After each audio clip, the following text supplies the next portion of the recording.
Hello, ആ എന്തെല്ലാം വിശേഷങ്ങൾ? സുഖല്ലേ? നല്ല വിശേഷം. ഇത് ലിയാക്കത്ത് അതെ അല്ലേ? അതെ. ആ, ഓക്കെ. ഞാൻ നിങ്ങളെ അത്യാവശ്യം വീഡിയോസ് കണ്ടിക്ക അത്യാവശ്യം. ആ അപ്പൊ എന്റെ ഒരു സുഹൃത്തുണ്ട് ബഹ്റൈനിൽ. ഇപ്പൊ നമ്മള് പിന്നെ അങ്ങനെ ഓരോരോ പല വിഷയങ്ങളും സംസാരിക്കും. ആ അപ്പൊ എന്റെ സുഹൃത്ത് പറഞ്ഞു ഇങ്ങൊന്ന് ലിയാക്കത്ത് അലിനെ വിളിച്ചിട്ട് ഒന്ന് ഒരു സംസാരിക്കണം. മിനിറ്റ്. ആ ഇനി പറഞ്ഞോളെ. ഓക്കെ, സംസാരിക്കാൻ സമയം ഉണ്ടാവില്ല? രണ്ടു ആ വർഷം പറഞ്ഞോളെ. അപ്പോ പിന്നെ ഞാൻ എന്നെ ഇൻട്രൊഡ്യൂസ് ചെയ്യാം ഫസ്റ്റ്. ഞാൻ കോഴിക്കോട് ജില്ലയിൽ വടകരയാണ്. നിങ്ങളുടെ നാട് എവിടെയാണ്? കോഴിക്കോടാ? ഞാൻ പാലക്കാട് മണ്ണാർക്കാടാ. മണ്ണാർക്കാട്. ഓക്കെ. അപ്പൊ നമ്മള് ഇങ്ങനെ ഓരോരോ വിഷയങ്ങൾ ഇങ്ങനെ ചർച്ച ചെയ്യുന്നതിൽപ്പെട്ടതാണ്. ഞാനും നമ്മുടെ സുഹൃത്തുക്കൾ നമ്മുടെ ആത്മീയമായിട്ടുള്ള ചർച്ചകൾ നടക്കും നമ്മളത്. അപ്പൊ അവനിങ്ങനെ എന്നോട് പറഞ്ഞാൽ ഇങ്ങനെ ലിയാക്കത്ത് അലി എന്ന് പറഞ്ഞൊരു ഒരാളുണ്ട്. കുറെ ആള് ഒരു നല്ല വിദഗ്ധനാണ്, നല്ല സ്മാർട്ടാണ്. അപ്പൊ മൂപ്പർ ഇങ്ങനെ പല സംശയങ്ങളും പറയലുണ്ട്. ആർക്കൊരു മര്യാദക്കൊരു ആൻസർ ഒന്നും കൊടുക്കാൻ പറ്റലില്ല. അപ്പൊ ഒന്ന് വിളിക്കണമെന്ന് പറഞ്ഞിട്ട് എന്നോട് ഇന്നലെ എനിക്ക് നമ്പർ കൊണ്ട് ഞാൻ തരുന്നത് ബഹ്റൈനിലാണ് ആളുകൾ. അപ്പൊ നമ്മളിന്നൊരു രാത്രിയിലാണ് സംസാരിച്ചത്. അപ്പൊ ഞാൻ പുലർച്ചെ വരെ ഉണ്ടായിരുന്നു. അങ്ങനെയാണ് പുലർച്ചെ തന്നെ വിളിച്ചങ്ങളെ. പക്ഷെ നിങ്ങൾ എടുത്താണ് എനിക്ക് തോന്നുന്നത് എന്തോ പറ്റിക്കൊണ്ട്. അങ്ങനെ ഇന്നലെ പക്ഷെ കുറച്ച് കഴിഞ്ഞിട്ട് 5:30.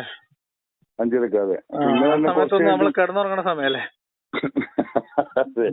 അതെ, ചിലപ്പോ എണീക്കുന്ന പരിപാടി ഉണ്ടാവും വിചാരിച്ചിട്ടാണ് വിളിച്ചു നോക്കിയത്. അങ്ങനെ നിങ്ങൾ കുറച്ച് കഴിഞ്ഞിട്ട് എന്നെ വിളിച്ചില്ല. പക്ഷെ ഞാൻ അങ്ങനെ കിടന്നുപോയി. പിന്നെ നമ്മൾ തമ്മിൽ ഫസ്റ്റ് കോളാണെങ്കിലും കുറെ കാലത്തെ പരിചയം പോലെയാണ് സംസാരിക്കാൻ ആഗ്രഹിക്കുന്നത്.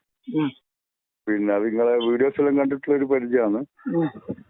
പിന്നെ അപ്പൊ നിങ്ങളിങ്ങനെ ഓരോരോ വിഷയങ്ങൾ പറയുന്നുണ്ട് എന്ന് പറഞ്ഞിട്ട് എന്നോട് പറഞ്ഞത് ഇങ്ങനെ മൂപ്പരായിട്ടൊന്ന് സംസാരിക്കുക, കാര്യങ്ങളൊന്നും അങ്ങോട്ടും ഇങ്ങോട്ടും മനസ്സിലാക്കാനൊന്നും പറഞ്ഞിട്ടു. അങ്ങനെയാണ് നിങ്ങൾ വിളിക്കുന്നത്. അപ്പൊ പിന്നെ ഇപ്പൊ ഓഫീസായിട്ട് സംസാരിക്കുന്ന പ്രശ്നമില്ലല്ലോ? ഇല്ലല്ല, പറഞ്ഞോളൂ.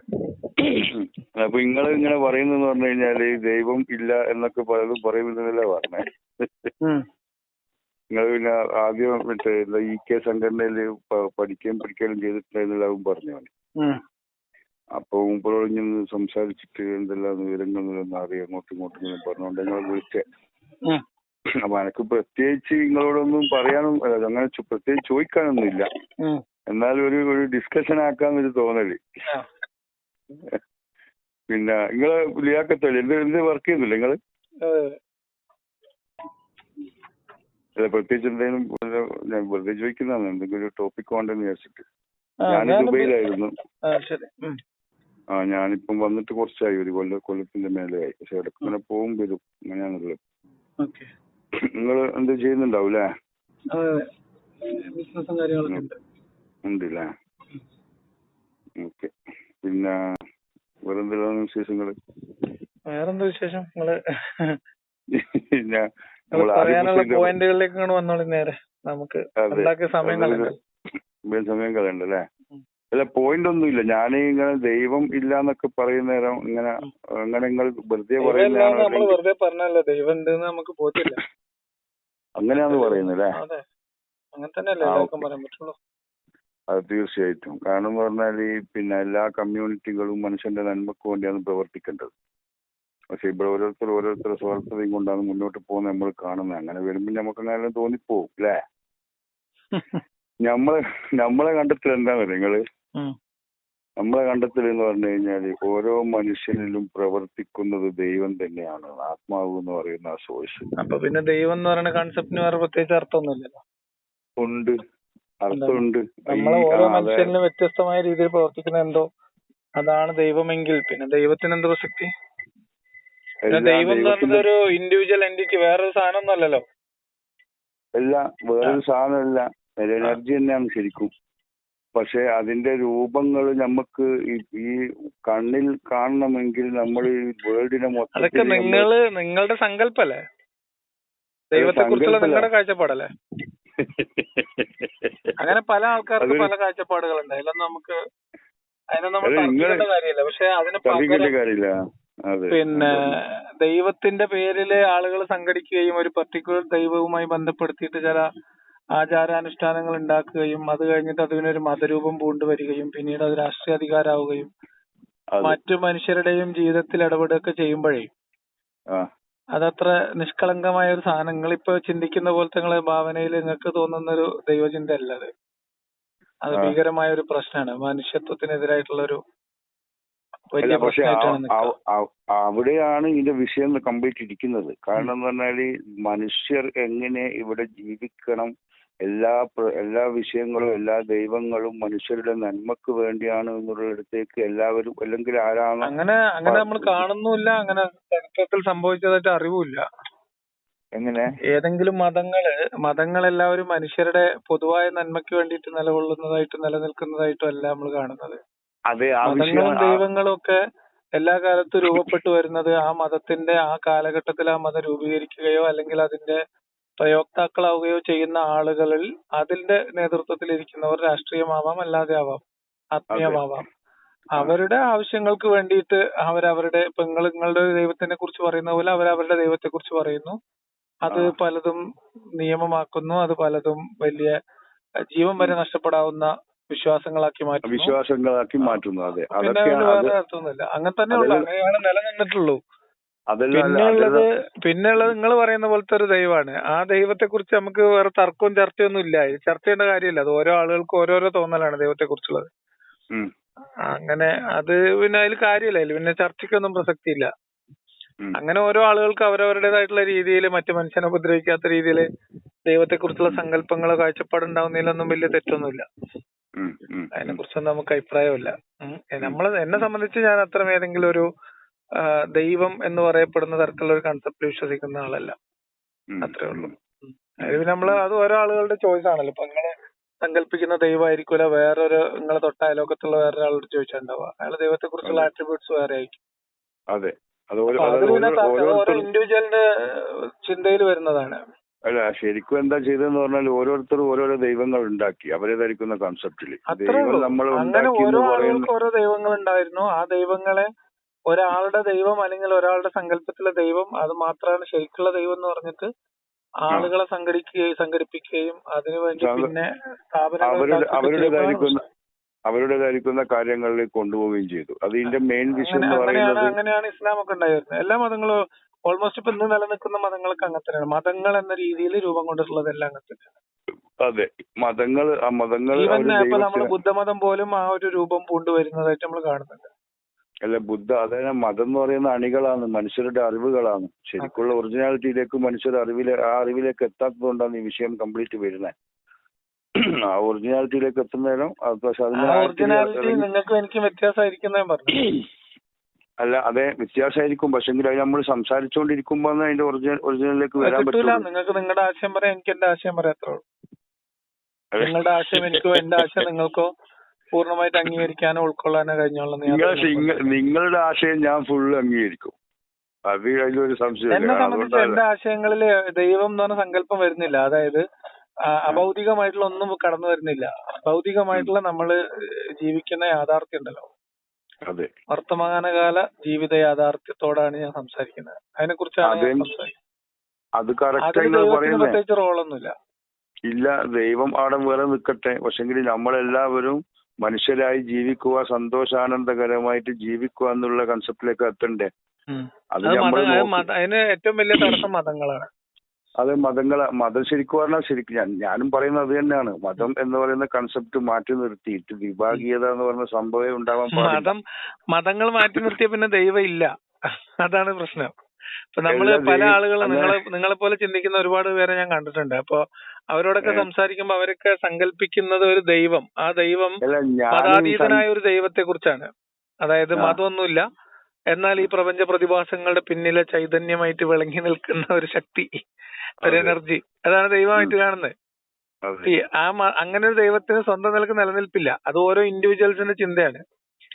അത് അത്തരം ഒരു ദൈവം ഈ മതസമൂഹങ്ങളൊക്കെ ഈ അവരവരുടെ മതദൈവങ്ങളെ മാറ്റിയിട്ട് ഈ ഒരു ദൈവസങ്കല്പത്തെ സ്വീകരിച്ച് അല്ലെങ്കിൽ ദൈവത്തെ ആ രീതിയിൽ പറയാനും പഠിപ്പിക്കാനും ഒക്കെ തുടങ്ങുന്ന ഒരു കാലഘട്ടമാണ് നിങ്ങൾ ആഗ്രഹിക്കുന്നത്. പക്ഷെ ഞാൻ അങ്ങനെയല്ല ആഗ്രഹിച്ചത്. ഞാൻ ആഗ്രഹിക്കുന്നത് എന്താന്ന് പറഞ്ഞു കഴിഞ്ഞാല് നമുക്ക് ആനന്ദകരമായ ജീവിതം എന്താണ്, കാരണം ജീവിതത്തിന്റെ മെയിൻ ഉദ്ദേശം എന്ന് പറയുന്നത് എന്താണെന്നുള്ളതിന്റെ ആൻസർ കിട്ടിയാലാണ് എങ്ങനെയാ ജീവിക്കേണ്ടതെന്ന് തിരിയാൻ. ജീവിക്കുന്നതിന്റെ ഏറ്റവും ഉദ്ദേശം ജീവിക്കുക എന്നുള്ളത് തന്നെയാണ്. അതെ, അതന്നെയാണ് അതന്നെ ഉദ്ദേശം. പക്ഷെ ജീവിതത്തിന് അത് യാഥാർത്ഥ്യ ബോധത്തിൽ ജീവിക്കാൻ തുടങ്ങിയാൽ പിന്നെ അതില് ബാക്കി കൺഫ്യൂഷൻസും പോയി കിട്ടും. പക്ഷെ അതിനൊരു എൻഡ് ഉണ്ടാവുന്നുണ്ടല്ലോ. അങ്ങനെയാണെങ്കിൽ എൻഡ് ഉണ്ടാവാൻ പാടില്ലല്ലോ. അങ്ങനെ ഉണ്ടാവാൻ പാടില്ല എന്നുള്ളത് നമ്മളുടെ ഒരു ആഗ്രഹ ചിന്തയല്ലേ. ദൈവം എന്നൊക്കെ പറയുന്ന പോലത്തെ ഒരു ചിന്തയാണത്. അല്ല, അതാ പറഞ്ഞത്. അത് നമ്മളെന്തായാലും അംഗീകരില്ല. ഞാനിത് നമ്മളെ തമ്മിൽ ഒരിക്കലും പിന്നെ ഇപ്പൊ നമ്മള് മരണമാണ് നിങ്ങൾ പറയണെങ്കില് മനുഷ്യരുടെ ആയുർദൈർഘ്യം ഭയങ്കരമായിട്ട് കൂടിയിട്ടുണ്ട്. അത് ഇനിയും കൂടും. അത് ഇനിയും കൂടുന്ന് പറഞ്ഞാല് അത് ഇങ്ങനെ ഗവേഷണം പരീക്ഷണം ചിലപ്പം 200 വർഷം 250 വർഷമൊക്കെ ജീവിക്കുന്ന ഒരു മനുഷ്യ സമൂഹം ഉണ്ടായി വരും. അത് ചിലപ്പോ പിന്നെ നേരത്തെ ഉണ്ടായിരുന്നു എന്നുള്ളത് ഒരു സങ്കല്പമാണ്, കഥയാണ്. അങ്ങനെ അങ്ങനെ ഇല്ല എന്ന് പറയുന്നതാണെങ്കിൽ ശാസ്ത്രീയമായിട്ടുള്ള തെളിവുകളില്ല അതിന്. അതായത് ഇപ്പൊ ഏതെങ്കിലും ഒരാള് അപൂർവങ്ങളിൽ അപൂർവമായിട്ട് ജീവിക്കുന്ന ഒരു ആയുസ് വെച്ചിട്ടല്ലല്ലോ നമ്മളൊരു ആയുർദൈർഘ്യം കാൽക്കുലേറ്റ് ചെയ്യുന്നത്. ആവറേജ് ആയുർദൈർഘ്യം എന്ന് പറയുന്നത് ഇപ്പം പ്രത്യേകിച്ച് മലയാളികളുടെയൊക്കെ 70ലേക്ക് എത്തി. അതെ. അപ്പോ അത് ഇനിയും കൂടും എന്നുള്ളതാണ് മരണം എന്ന് പറയുമ്പോൾ നമ്മളൊരു പർട്ടിക്കുലർ ഒരു ചെക്ക് പോയിന്റ് ആയിട്ട് എടുക്കാൻ പറ്റില്ല എന്ന് പറയാം. അതൊരു പ്രോസസ്സാണ്. ജീവിത ജനനം പോലെ തന്നെ ഒരു പ്രോസസ്സാണ് മരണം. ഒരു പ്രോസസ്സാണ്. അതന്നെയാണ് ഞാൻ പറയുന്നത്. അതായത് നമ്മള് എന്ന് പറഞ്ഞാൽ വളരെയധികം മരണം ഉണ്ടാവാൻ പാടില്ലല്ലോ, എൻഡ് ഉണ്ടാവാൻ പാടില്ലല്ലോ എന്ന് ചോദിക്കാൻ പറ്റില്ല. കാരണം ഇതിനൊരു തുടക്കം ഉള്ളതുകൊണ്ടാണ് ഇതിനൊരു ഒടുക്കുള്ളത്. അതെ, തുടക്കം എന്ന് പറയുന്നത് നമ്മളെ കാഴ്ചപ്പാടിലല്ലേ. നമ്മളെ ഉമ്മാരെ വയറ്റിൽ വന്നോണ്ടല്ലേ നമുക്കൊരു തുടക്കമായിട്ട് തോന്നുന്നത്. നമ്മളെ ഉമ്മാന്റെ വയറ്റിൽ നമ്മൾ എങ്ങനെയാ വന്നത് നോക്കുന്നവരല്ലേ നമുക്ക് അതിന്റെ ആൻസർ കിട്ടുന്നത്. അതെ, ഒരു തുടർച്ചയാണെന്നുള്ളത്. ഒരു തുടർച്ച തന്നെയാണല്ലോ കറക്റ്റ് ശരിക്കും പറഞ്ഞു കഴിഞ്ഞാല്. എല്ലാം അതെ, ആ തുടർച്ചയിലൂടെ നമ്മളിങ്ങനെ പോയിക്കൊണ്ടിരിക്കുക തന്നെ ചെയ്യുന്നത്. അപ്പൊ അത് മുന്നിലോട്ടും പോവാം പിന്നിലോട്ടും പോവാം. പിന്നിലോട്ടും പോവാം. അതന്നെ പറയുന്ന പിന്നിലോട്ടുള്ള പോക്കും മുന്നിലോട്ടുള്ള പോക്കും കൂടി നമ്മൾ കാണുന്നതിലാണ് നമ്മൾ എന്തോ ഒരു സംവിധാനം നമ്മൾ കണ്ടിട്ടില്ല എന്നുള്ളതാണ്. ആ മുന്നിലോട്ടുള്ള പോക്കും പിന്നിലോട്ടുള്ള പോക്കും നമ്മളുടെ ഭാവനയിൽ മാത്രമേ ഉള്ളൂ. എല്ലാം നമ്മൾ കണ്ടിട്ടില്ല. സമീപമായിട്ടുള്ള ഭാവിയിലെ കുറിച്ചും സമീപ ഭൂതത്തെ കുറിച്ച് മാത്രമുള്ള അറിവുകളേ ഉള്ളൂ. അല്ല, പക്ഷെ ബാക്കിയുള്ള അറിവുകൾ നമ്മൾ ശേഖരിക്കുന്നത് മറ്റുള്ള ആരോ കണ്ടുപിടിച്ച അറിവുകളിലൂടെ അല്ലേ. അല്ലാണ്ട് നമ്മൾ കാണുന്നില്ലല്ലോ. ആ ബാക്കിയുള്ള ഇപ്പൊ അറിവുകൾ ഇങ്ങനെ ശേഖരിച്ചു വെക്കലും കൈമാറ്റം ചെയ്യലൊക്കെ തുടങ്ങിയിട്ട് ഒരുപാട് കാലങ്ങളായിട്ടില്ല എന്നുള്ളതാണ് ഇതിന്റെ പ്രശ്നം. മനസ്സിലായോ? വളരെ ചുരുങ്ങിയ ഒരു കാലഘട്ടമായിട്ടുള്ളൂ. ഒരു 6000-7000 കൊല്ലമൊക്കെ ആയിട്ടുണ്ടാവും ചിലപ്പോ. അത് തന്നെ പൂർണ്ണമൊന്നുമല്ല. നമ്മൾ ഇന്ന് കാണുന്നത് പോലെ നമുക്ക് ലോകത്തുള്ള എല്ലാ അറിവുകളും എല്ലാവർക്കും കരസ്ഥമാവുകയും അത് ആവശ്യമുള്ളവർക്കൊക്കെ സൂക്ഷിച്ചു വെക്കുകയും അത് ഇംപ്രവൈസ് ചെയ്തിട്ട് പുതിയ അറിവുകളിലേക്ക് പോകാൻ സാധിക്കുകയും ചെയ്യുന്ന ഒരു കാലഘട്ടമൊന്നും അല്ലല്ലോ. അല്ല ഞാൻ നമുക്ക് ഞാൻ ഒരിക്കലും നിങ്ങൾക്ക് എതിരല്ലേ കേട്ടോ. നിങ്ങൾ പറയുന്നതിന്റെ ഒരു മറുപടി പറയാനുള്ള ഒരു സമയം കൂടി എനിക്ക് തരികയാണെങ്കിൽ നിങ്ങളുടെ ഒരു ആശയം എന്ന് പറഞ്ഞോളി. ഇനി ഞാൻ പറയട്ടെ, കാരണം ഇത്രയും ഡെവലപ്പായ ഈ ലോകത്തില് നമ്മൾ ഓരോ മനുഷ്യരും കഴിക്കുന്ന ഫുഡ് നമ്മൾ സ്വയം ഉണ്ടാക്കുന്നതല്ലല്ലോ. മറ്റുള്ള എല്ലാ മനുഷ്യരുടെയും കൈകളാണ്. ശരിക്കും പറഞ്ഞാൽ എന്റെ അഭിപ്രായം പറഞ്ഞാല് ലോകത്തിലെ എല്ലാ മനുഷ്യരുടെയും കൈകളുണ്ട് എന്ന് തന്നെ പറയാം. ഓരോ മനുഷ്യരും കഴിക്കുന്ന ഭക്ഷണത്തിലായാലും ഉപയോഗിക്കുന്ന ഏത് വസ്തുക്കളിലായാലും. അങ്ങനെ ആകുമ്പോൾ എല്ലാവരും ഒന്ന് തന്നെ എന്നുള്ളിടത്തേക്ക് നമുക്ക് അവിടെയെങ്കിലും എത്താൻ പറ്റുമല്ലോ. മനുഷ്യർക്ക് എന്തും പറയാം, ഓരോരുത്തരുടെ അറിവാണല്ലോ. അറിവിനനുസരിച്ച് എന്തും സംസാരിക്കുന്നതിന് കുഴപ്പമില്ല. അപ്പൊ ഞാൻ പറഞ്ഞുകൊണ്ട് വരുന്നത് നമ്മളുടെ ഈ പ്രത്യക്ഷത്തിൽ കാണുന്നതിനെ മുഴുവനായിട്ട് നമുക്ക് കണ്ടെത്താൻ പറ്റിയാൽ തീർച്ചയായിട്ടും നമുക്ക് അങ്ങനെ ഒരു സംഭവം ഉണ്ടെന്നുള്ളത് മനസ്സിലാക്കാൻ പറ്റും. പക്ഷെ നിങ്ങളിപ്പോ സംസാരിക്കുന്നത് എന്റെ ഒരു കാഴ്ച എങ്ങനെയല്ല, ഞാൻ നിങ്ങളെ റീൽ പറയുന്നില്ല, ഞാനൊരു ബ്രദർ എന്ന നിലയിലാണ് സംസാരിക്കുന്നത്. അപ്പൊ നിങ്ങള് പിന്നെ പറയുന്നത് എന്ന് പറഞ്ഞു കഴിഞ്ഞാല് നിങ്ങളെ ധരിക്കുന്ന ഒരു കാഴ്ചപ്പാടിലൂടെ സംഗതി ഇല്ല എന്നുള്ളത് ചിലപ്പോൾ നിങ്ങൾ ഒറിജിനൽ മനസ്സിലാക്കിയിട്ടാണോ അല്ലെങ്കിൽ നിങ്ങൾ അങ്ങനെ പറയുന്നതാണോ എന്ന് എനിക്ക് തിരിയുന്നില്ല. അത് നമ്മൾ ഒറ്റൊരു വർത്തമാനത്തിലൂടെ കാണാൻ എന്നെപ്പറ്റി നിങ്ങൾക്കൊന്നും അറിയാത്തതുകൊണ്ട് തന്നെ ഞാൻ ഏത് രീതിയിലാണ് നിങ്ങളെ സംസാരിച്ചിട്ട് എന്തെന്നാ ഉദ്ദേശിക്കുന്നത് നിങ്ങൾക്ക് തിരിയാത്തോണ്ട് ചിലപ്പോൾ അങ്ങനെ പറഞ്ഞെന്ന് വരും. നമ്മളൊരു ആദ്യം ഒരു സൗഹൃദം ഉണ്ടാക്കിയിട്ട് ഞാൻ ഒറിജിനലാണെന്ന് നിങ്ങൾ മനസ്സിലാക്കുകയും നിങ്ങളിത് പിന്നെ ശരിയായ രീതിയിൽ മനസ്സിലാക്കാൻ തന്നെയാണ് ഞാൻ മനസ്സിലാക്കുകയും ചെയ്യുന്നതാണ് ഇതിന് ശരിക്കുള്ള ആൻസർ കിട്ടുള്ളൂ. നമ്മളൊരു നിമിഷ നേരം കൊണ്ട് ദൈവം ഇല്ല എന്ന് പറഞ്ഞാൽ ഇല്ല, നമുക്കില്ല. പക്ഷെ എന്ന് കരുതിയിട്ട് ദൈവം ഇല്ലാതാവൂല. ഇനിയിപ്പോ നമ്മളൊരു നിമിഷം കൊണ്ട് ഉണ്ട് എന്ന് പറഞ്ഞുകൊണ്ട് ദൈവം ഉണ്ടാവണമെന്നില്ല. കാരണം നമുക്ക് പറയാം ഒറ്റയടിക്ക് ഞാൻ ഓരോരുത്തർ സൗകര്യമാണ്. നിങ്ങൾ പറഞ്ഞ പോലെ എല്ലാവർക്കും എന്ത് പറഞ്ഞാൽ ഫ്രീഡം മൈൻഡ് ഉണ്ട്, ഫ്രീ ആയിട്ട് ജീവിക്കാനുള്ള സൗകര്യങ്ങളുണ്ട്, എല്ലാം ഉണ്ട്. പക്ഷെ അങ്ങനെ ഒരു ഫ്രീ ആയിട്ടുണ്ടെങ്കിൽ ഇവിടെ നിയമവ്യവസ്ഥകൾക്കെല്ലാം നമ്മൾ വിധേയരല്ലേ? അങ്ങനെയാണെങ്കിൽ ഒരു നിയമവ്യവസ്ഥ ഒന്നും പാടില്ലല്ലോ. രാജ്യത്തിന്റെ നിയമമുണ്ട്, നാടിന്റെ നിയമമുണ്ട്, ഒരു കുടുംബത്തിന്റെ നിയമമുണ്ട്, ഒരു കമ്പനിക്ക് ഒരു റൂൾ ഉണ്ടാവും. ഇതെല്ലാം നമ്മൾ ഫോളോ അപ്പ് ചെയ്തിട്ട് നമ്മൾ അവിടെ എല്ലാം ശരിക്കും സ്ലേവ്സ് ആയിട്ടൊന്നുമില്ല എന്താക്കുന്നത്, ജീവിക്കുന്നത്. ഓരോ നിയമങ്ങളും അംഗീകരിച്ചിട്ട് എല്ലാ നിയമങ്ങളും മനുഷ്യരുടെ നന്മക്കാണ്. മനുഷ്യരുടെ എല്ലാ പ്രവർത്തനങ്ങളും മനുഷ്യരുടെ നന്മ. പക്ഷെ ഇപ്പോഴത്തെ മതങ്ങൾ മുഴുവൻ എന്ന് പറഞ്ഞാൽ നിങ്ങൾ പറഞ്ഞ പോലെ ഓരോരുത്തരും സ്വാർത്ഥ രീതിയിൽ ഓരോ സംഘടനകൾക്ക് ഓരോ രീതികൾ, എന്തിനാണ് ഇതെല്ലാം വെച്ചതെന്ന് മനസ്സിലാക്കാതെ ദൈവം നമ്മളെ ഉണ്ടാക്കിയെന്ന് പറയുന്നതിന് പകരം നമ്മൾ ദൈവത്തിന് ഉണ്ടാക്കിയ രീതിയിലേക്കാണ് മനുഷ്യരുടെ സംസാരങ്ങൾ പോകുന്നത്. അത് കറക്റ്റാണ് നിങ്ങൾ പറയുന്നത് 100%. ഞാനത് മനസ്സിലാക്കിയിട്ടുണ്ട്. അത് തന്നെയാണ് ശരിക്കും. നമ്മളിപ്പോ ഒരാളോട് പോയിട്ട് ദൈവം ഉണ്ടെന്ന് പറഞ്ഞാൽ നമ്മൾ തമ്മിലുള്ള ആകെ വ്യത്യാസം എനിക്ക് മനസ്സിലായത്, ഞാൻ ഇതൊക്കെ ഇങ്ങനെ പറയും, ഇങ്ങനെ ഞാൻ പറയുന്ന കാര്യങ്ങൾ അംഗീകരിക്കുന്നു. പക്ഷെ അതിന് മുൻപ് ഇങ്ങനെയൊന്നും അല്ലാത്ത ഒരു തരം മതം അല്ലെങ്കിൽ ഒരു ദൈവസങ്കല്പം, ഒരു മതചിന്ത, നിയമങ്ങളൊക്കെ ഉണ്ടായിരുന്നു എന്നാണ് നിങ്ങൾ വിചാരിക്കുന്നത്. അതായത് കലർപ്പൊന്നും ഇല്ലാത്ത വളരെ പ്യുവർ ആയിട്ടുള്ള ഒരു ദൈവവിശ്വാസവും മതമൊക്കെ ഉണ്ടായിരുന്നു, സ്വാർത്ഥതയൊന്നും ഇല്ലാത്ത ഒരു മതം ഉണ്ടായിരുന്നു എന്നായിരിക്കാം ഒരു പക്ഷെ നിങ്ങൾ സങ്കല്പിക്കുന്നുണ്ടാവുക. ഞാൻ പറയുന്നത് പറഞ്ഞു കഴിഞ്ഞാൽ എല്ലാ മനുഷ്യരും ഒന്നാണ്. ആരും ആരുടെയും അടിമയോ ആരും ആരുടെയും ഉടമയോ അല്ല. പക്ഷെ നമ്മൾക്കൊരു ഉടമ ഉണ്ടെന്നും നമ്മളെല്ലാവരും വളരെയധികം അതായത് വളരെ ശരിക്കുള്ള ഇമ്പോർട്ടന്റ് എന്ന് പറയുന്നത് സ്നേഹത്തിനുള്ള പ്രാധാന്യം തന്നെയാണ്. സ്നേഹം എന്ന് പറയുന്ന മനസ്സിന്റെ ഉള്ളിൽ നിന്ന് വരുന്നതിനാണ് നമുക്ക് സമാധാനപരമായ ജീവിതം കിട്ടുന്നത്. ഈ ജീവിതം തന്നെയാണ് നമ്മൾ എനർജറ്റിക് ആയിട്ട് ഉപയോഗപ്പെടുത്തേണ്ടത്. ഈ ജീവിതത്തിലൂടെയാണ് നമ്മളെല്ലാം തിരിച്ചറിയുന്നതും മനസ്സിലാക്കുന്നതും. പിന്നെ ആഫ്റ്റർ ഡെത്ത് എന്ന് പറയുന്നത് നമ്മളിപ്പം ഓരോരുത്തർ ഓരോ രീതിയിലാണ്. സ്വർഗത്തിലേക്ക് പോകുന്നവരുണ്ട്, കുറെ ആൾക്കാരെ നരകത്തിലിടും. അങ്ങനത്തെ സംവിധാനം ഇല്ല ശരിക്കും.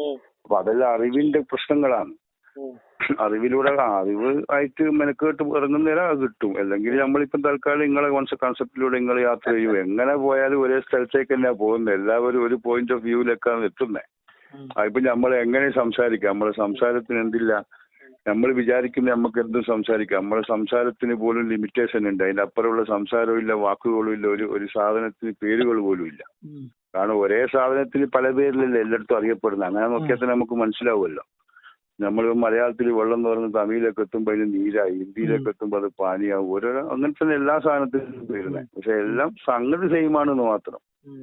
പിന്നെ ഓരോരോ കാറ്റഗറൈസ് ചെയ്തിട്ട് വെച്ചിരിക്കുന്നു. ഓരോരുത്തരുടെ അറിവിനനുസരിച്ചിട്ട്, ഓരോരുത്തരുടെ അനുസരിച്ചിട്ട്, ഓരോ സെക്ഷൻ അനുസരിച്ചിട്ടെല്ലാം കൈകാര്യം ചെയ്യുന്നത് മാത്രം. എന്ന് പറഞ്ഞിട്ട് താഴെയുള്ള ഒരാളെ മോശമായിട്ടും കാണരുത്, മേലെ. ഇതാണ് നമ്മളെ കൺസെപ്റ്റ്.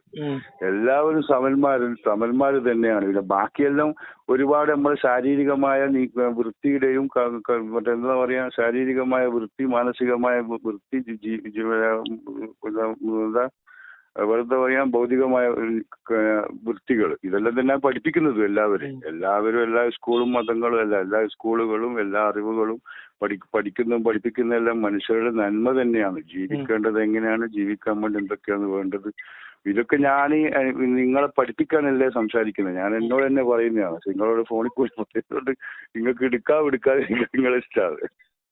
ഞാൻ പറഞ്ഞത് ഈ ചിന്തയുള്ള ഒരുപാട് പേരെ ഞാൻ കണ്ടിട്ടും സംസാരിച്ചിട്ടും അങ്ങനെ ഒരുപാട് പേരോട് സൗഹൃദങ്ങളൊക്കെ ഉണ്ട്. അതിലൊന്നും പ്രശ്നങ്ങളില്ലാന്ന് പറയാം. ഞാൻ പറഞ്ഞത് എല്ലാ മനുഷ്യരും തുല്യരാണെന്നും എല്ലാ മനുഷ്യർക്കും തുല്യമായിട്ടുള്ള അവകാശങ്ങളും അന്തസ്സൊക്കെ ഉണ്ടെന്ന് സങ്കല്പിക്കുന്ന എല്ലാ മനുഷ്യരോടും നമുക്ക് സ്നേഹമാണ്.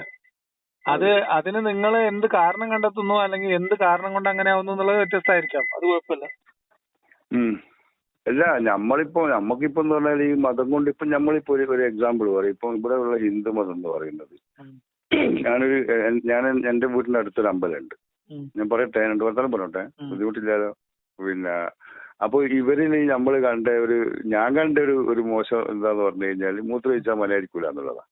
പക്ഷെ അത് ഇസ്ലാമികമായിട്ടല്ല നമ്മൾ പറയുന്നത്. അത് നമ്മളൊന്നും വേണ്ട. ഒരു മൂത്രമൊഴിച്ചിട്ട് ഷഡിന്റെ ഉള്ളിൽ ഇട്ട് കഴിഞ്ഞാൽ ഈ ഷഡ് കഴിക്കുന്നതിനുള്ള സ്മെല്ല് കാര്യങ്ങളും നമുക്ക് തന്നെ ബേഡായിട്ട് തോന്നും.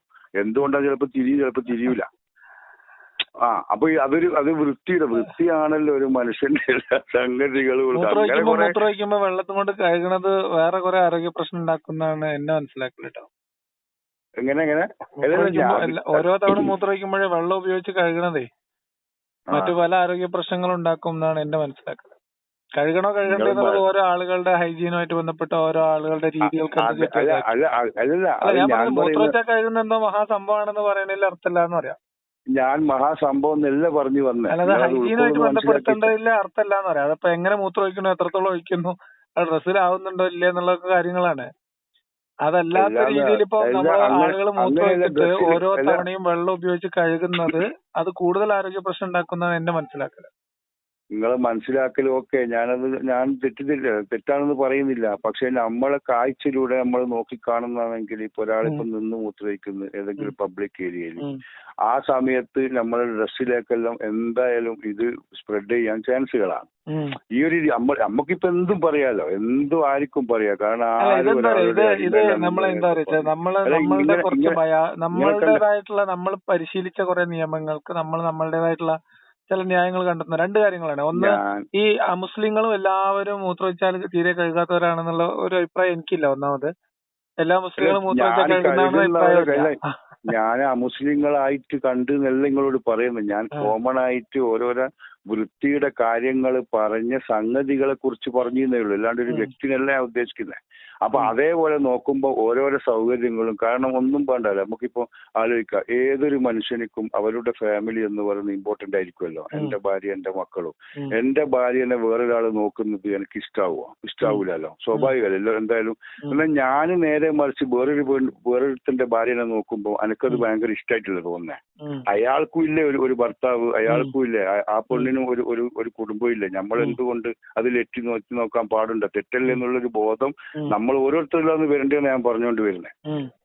അങ്ങനെ കണ്ട സാമഗ്രികളും അങ്ങനെ കണ്ട സൗകര്യങ്ങളും എല്ലാം നമ്മൾ വളരെയധികം കാണാൻ ഇൻഡിവിജ്വാലിറ്റി എല്ലാവർക്കും ഇഷ്ടം. ഈ മതങ്ങളിൽ ഇല്ലാട്ടോ ഒക്കെ നമ്മള് പ്രത്യേകിച്ച് ഞാൻ വിമർശിക്കുന്ന ഇസ്ലാം മതത്തിലൊന്നും ഇപ്പൊ നിങ്ങൾ പറഞ്ഞ പോലത്തെ അത്രയും മറ്റുള്ളവരുടെ വൈകാരികതയും കൂടി മനസ്സിലാക്കുന്ന തരം ചിന്തകളൊന്നും ഇല്ല. അല്ലല്ല, മറ്റുള്ളവരുടെ വൈകാരികത അല്ല, ഒരു മിനിറ്റ്.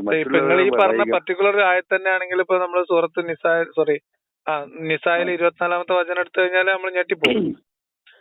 ദൈവികമായ കൽപ്പനയാണ് എന്നൊക്കെ ആണ് നമ്മൾ വിചാരിക്കുന്നത്. അല്ലാന്ന് ഞാനിപ്പോ പറഞ്ഞെന്താ ഞാൻ ഈ ഇസ്ലാമുമായിട്ട് ബന്ധപ്പെടുത്തിയിട്ട് ഇപ്പൊ ചർച്ച ചെയ്യാതെ അല്ല, ഞാൻ പറഞ്ഞത് ഇസ്ലാമുമായി ബന്ധപ്പെട്ട ഞാൻ എതിർക്കുന്ന അല്ലെങ്കിൽ ഞാൻ വിമർശിക്കുന്ന ഒരു മതമാണ് ഇസ്ലാം. ഇപ്പൊ നിങ്ങൾ പറഞ്ഞ അന്യന്റെ ഭാര്യനെ നമ്മൾ നോക്കുന്നത് മോഹിക്കുന്നത് എന്നതിനെ കുറിച്ചൊക്കെ പറഞ്ഞതില് സൂറത്ത് നിസായിൽ പറയുന്നത് മറ്റൊരാളുടെ വിവാഹ ബന്ധത്തിലിരിക്കുന്ന ഭാര്യയാണെങ്കിലും നിങ്ങളുടെ വലങ്കൈ ഉടമസ്ഥയിൽ വന്നാൽ ഭർത്തമതിയാണെങ്കിലും കുഴപ്പമില്ല എന്നാണ്. അപ്പോ ഞാൻ പറഞ്ഞത് ഇപ്പൊ എല്ലാ മതങ്ങളും എല്ലാ കാലത്തും നന്മകൾ പഠിപ്പിക്കാൻ വന്നതാണെന്ന് പറയുമ്പോ ഇതെല്ലാം കൂടെ പൊരുത്തപ്പെട്ടു പോകില്ലെന്ന് പറയാം. അങ്ങനെ കുറെ കാര്യങ്ങളുണ്ട്. നമ്മള് ഓരോരുത്തർ പറയുന്ന വർത്താനല്ല നമ്മൾ നോക്കണ്ടേ, പറയുന്ന വിഷയം ശരിക്കും തന്നെയാണോ? ഭാഷാപരമായിട്ട് എല്ലാത്തിനും അർത്ഥമുണ്ടല്ലോ, പ്രയോഗം. അതെ, അല്ല അതന്നെ പറഞ്ഞ അല്ല, ഈ ഒരു വിഷയം എന്താണെന്നും അതിനെ നമുക്ക് എങ്ങനെയാണ് പഠിപ്പിച്ചു തരുന്നതെന്നും അതിന്റെ കാഠിന്യം എന്താണെന്നും നമ്മൾ മനസ്സിലാക്കുമ്പോഴേ അതിനുള്ള ആൻസർ കറക്റ്റ് കിട്ടുള്ളൂ. കാരണം ഒരു വ്യവസ്ഥയില്ലാതെ പോകുന്നെങ്കിൽ ഇവിടെ എല്ലാ രാജ്യത്തും എല്ലാ നാട്ടിലും എല്ലാ സ്ഥലത്തും ഓരോ വ്യവസ്ഥകളുണ്ടല്ലോ. എല്ലാ നാട്ടിലും വ്യവസ്ഥകളുണ്ട്. ആ വ്യവസ്ഥകളൊക്കെ ഓരോ കാലഘട്ടത്തിനനുസരിച്ച് മനുഷ്യർ പരിഷ്കരിച്ച് മനുഷ്യരായിട്ട് ഉണ്ടാക്കിയെടുത്ത വ്യവസ്ഥയാണ്. അല്ലാതെ ദൈവികമായ ഒരു വ്യവസ്ഥ ഉണ്ട് എന്ന് നിങ്ങൾ വിചാരിക്കുന്നുണ്ടോ? ദൈവികമായ വ്യവസ്ഥ ഉണ്ട്, അല്ലെങ്കിൽ നമുക്ക് ഒരിക്കലും ഇത് മനസ്സിലാക്കാൻ പറ്റില്ല. ദൈവികമായ ഒരു വ്യവസ്ഥ ഇല്ല. ഭൗതികമായ ഒരു വ്യവസ്ഥയും ദൈവികമായ മനുഷ്യന്റെ ജീവിതത്തിൽ ബാധിക്കുന്ന ഒരു ദൈവിക വ്യവസ്ഥയും ഇല്ല. അല്ല, അങ്ങനെ നിങ്ങൾ നിങ്ങൾ അനുസരിക്കുന്നതോ അനുസരിക്കേണ്ടതായിട്ടുള്ള ഒരു ദൈവിക വ്യവസ്ഥയും ഇല്ല എന്നാണ് എന്റെ ബോധ്യം. ഉണ്ട് നിങ്ങൾ പറഞ്ഞാൽ നമുക്ക് ഉദാഹരണം വെച്ച് പറഞ്ഞാൽ നമുക്ക് പരിശോധിക്കാം. ഞാൻ നിങ്ങൾക്ക് തെളിവ് തരാം. ആയിക്കോട്ടെ, ഇല്ലാന്നുള്ള നിങ്ങൾ പറഞ്ഞു. പക്ഷെ ഞാൻ പറഞ്ഞുതരാം. ഞാൻ ചോദിക്കുന്നത്, ഞാനും നമ്മൾ പ്രസവിച്ചിട്ട് നമ്മൾ വന്ന് ഭൂമിയിലേക്ക്, ഓക്കെ അല്ലേ? നമ്മൾ വന്നിട്ട് നമ്മൾ എന്താ ചെയ്യുന്നത്? ഈ ഭൂമിയിൽ നിന്നല്ലേ പഠിക്കുന്നവരൊന്നും, അല്ലേ? അപ്പൊ ഈ ഭൂമിയിൽ നിന്ന് പഠിക്കണമെങ്കിൽ ഭൂമിയിൽ നേരത്തെ ഒരു സാധനം വേണമല്ലോ. അങ്ങനെയാണെങ്കിൽ എല്ലാ മനുഷ്യരും ഉണ്ടായിരിക്കുന്നത് ഇതേ രീതിയിൽ തന്നെയാണല്ലോ. ഏത് രീതിയിൽ? ഇങ്ങനെ പ്രസവിച്ചിട്ട് വളർന്ന് പഠിച്ചു വരുന്നതാണ്. അപ്പൊ ഈ പഠിക്കണമെങ്കിൽ ഇവിടെ എന്തുവാണ്? ഓൾറെഡി ഒരു പഠിപ്പ് ഉണ്ടായിരിക്കണം. ഈ ഒരു പഠിപ്പില്ലാതെ നമുക്ക് പഠിക്കാൻ ഒരിക്കലും പറ്റൂല. അപ്പം നേരത്തെ ഒരാൾ എഴുതി വെച്ചതായിരിക്കും നമ്മൾ ഇന്ന് വായിക്കുന്നുണ്ടാകുക. അയാൾ വായിച്ചതും നേരത്തെ ഒരാൾ എഴുതി വെച്ചതായിരിക്കും. നമ്മൾ 2020 ആലോചിക്കുമ്പോഴുള്ള പ്രശ്നമാണ്, അല്ലെങ്കിൽ അങ്ങനത്തെ പ്രശ്നമൊന്നും ഉണ്ടാവില്ല. അത് 2000 ഇപ്പുറത്തേക്ക് ആലോചിക്കുമ്പോഴാണ് നമ്മൾ പുസ്തകം ഒരു കുട്ടീനെ പ്രസവിച്ചാൽ അതിനെങ്ങനെ വളർത്തേണ്ടത്, എങ്ങനെ പാൽ കൊടുക്കേണ്ടത്, ഇത് അറിവുകളും അറിവുകേടുകളും തെറ്റും ശരികളും ഞാനിപ്പോ പറയുന്നത് അടിസ്ഥാനത്തിലല്ല മനുഷ്യർ ജീവിച്ചു വന്നിട്ടുള്ളതെന്ന് പറയാം. അങ്ങനെയല്ല ഞാൻ പറയുന്നത്. നിങ്ങൾ ശരിക്കും മനസ്സിലാക്കിയിട്ടാന്ന് തോന്നുന്നത്. അതായത് ഞാൻ പറയുന്നത് നമ്മൾ ഓരോരുത്തരും ഇവിടെ ജനിച്ചു വീഴുന്നതും ജനിച്ചിട്ട് അതിന് ശേഷം പഠിക്കുകയും ചെയ്യുന്നത് തന്നെയാണല്ലോ. നിങ്ങളായാലും ഞാനായാലും അതൊന്നും ഒരു സോഴ്സിൽ നിന്ന് പഠിച്ചെടുത്ത് ആ അറിവ് പ്രയോഗിച്ചിട്ടല്ല എന്നാണ് ഞാൻ പറഞ്ഞത്. അത് മറ്റുള്ളവരുടെ പോട്ടെ, നമ്മളത് മാത്രം നോക്കാം. നമ്മളുടെ നമ്മളിപ്പോ മനുഷ്യർ എന്നുള്ള കൺസെപ്റ്റിലാണ് നിങ്ങൾ പറയുന്നതെങ്കിൽ ഞാനൊരു ഉദാഹരണം പറയാം. എന്റെ 3 മക്കളും പ്രീമച്ചുവറാണ്. അതായത് 7 മാസം കഴിഞ്ഞ 8 മാസം ആവുന്നതിന് തൊട്ട് മുൻപ് അങ്ങനെയൊക്കെയാണ്. അപ്പോ ഒരു 50 കൊല്ലം മുമ്പാണെങ്കിൽ ആ കുട്ടികളുടെ അവസ്ഥ എന്ന് പറയുന്നത് അവര് സർവൈവ് ചെയ്യാനുള്ള സാധ്യത വളരെ കുറവാണ്. എന്റെ 2 കുട്ടികളുടെ കേസിലും സാധ്യത വളരെ കുറവാണ്. അതായത് അതിന് ആധുനികമായിട്ടുള്ള ടെക്നോളജി ഉപയോഗിച്ചിട്ടാണ് അത് വരുന്നത്.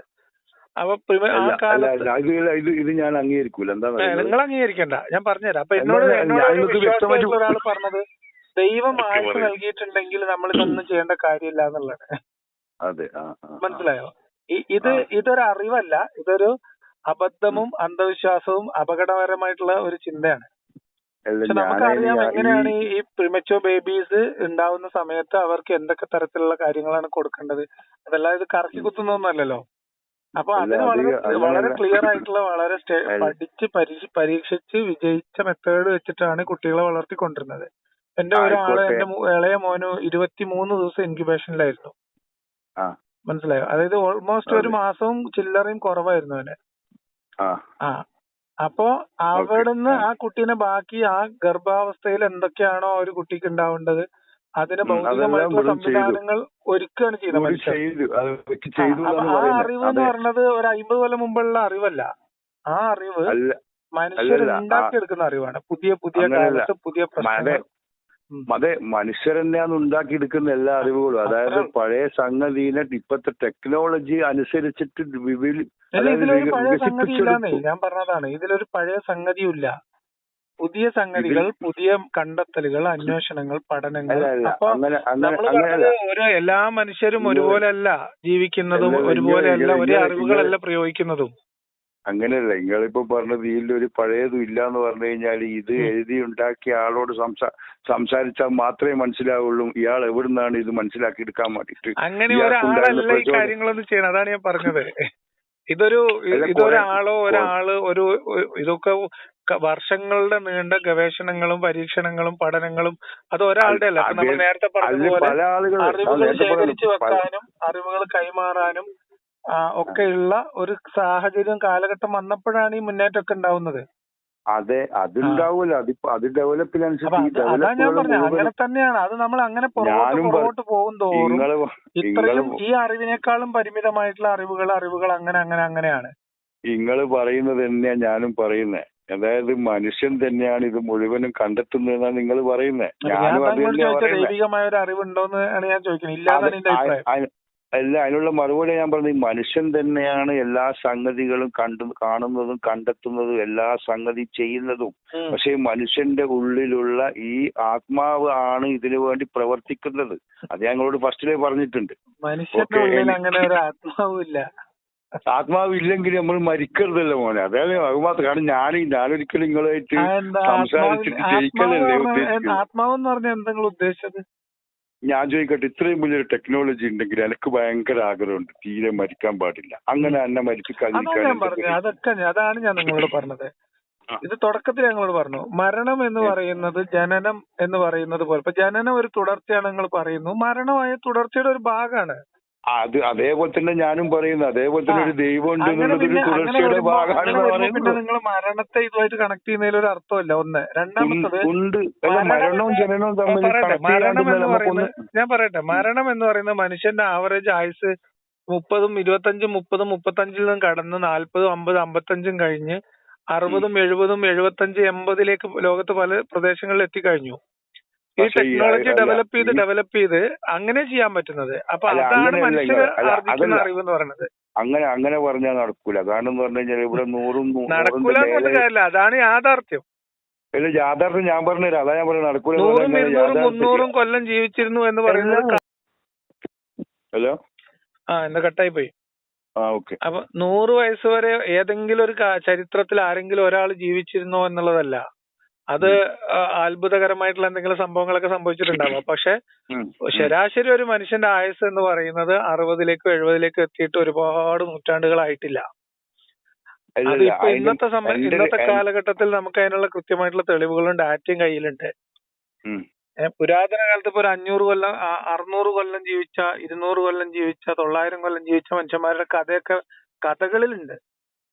അതല്ലാതെ ഒന്നും യാഥാർത്ഥ്യമായിരുന്നു എന്നുള്ളതിന് തെളിവൊന്നുമില്ല.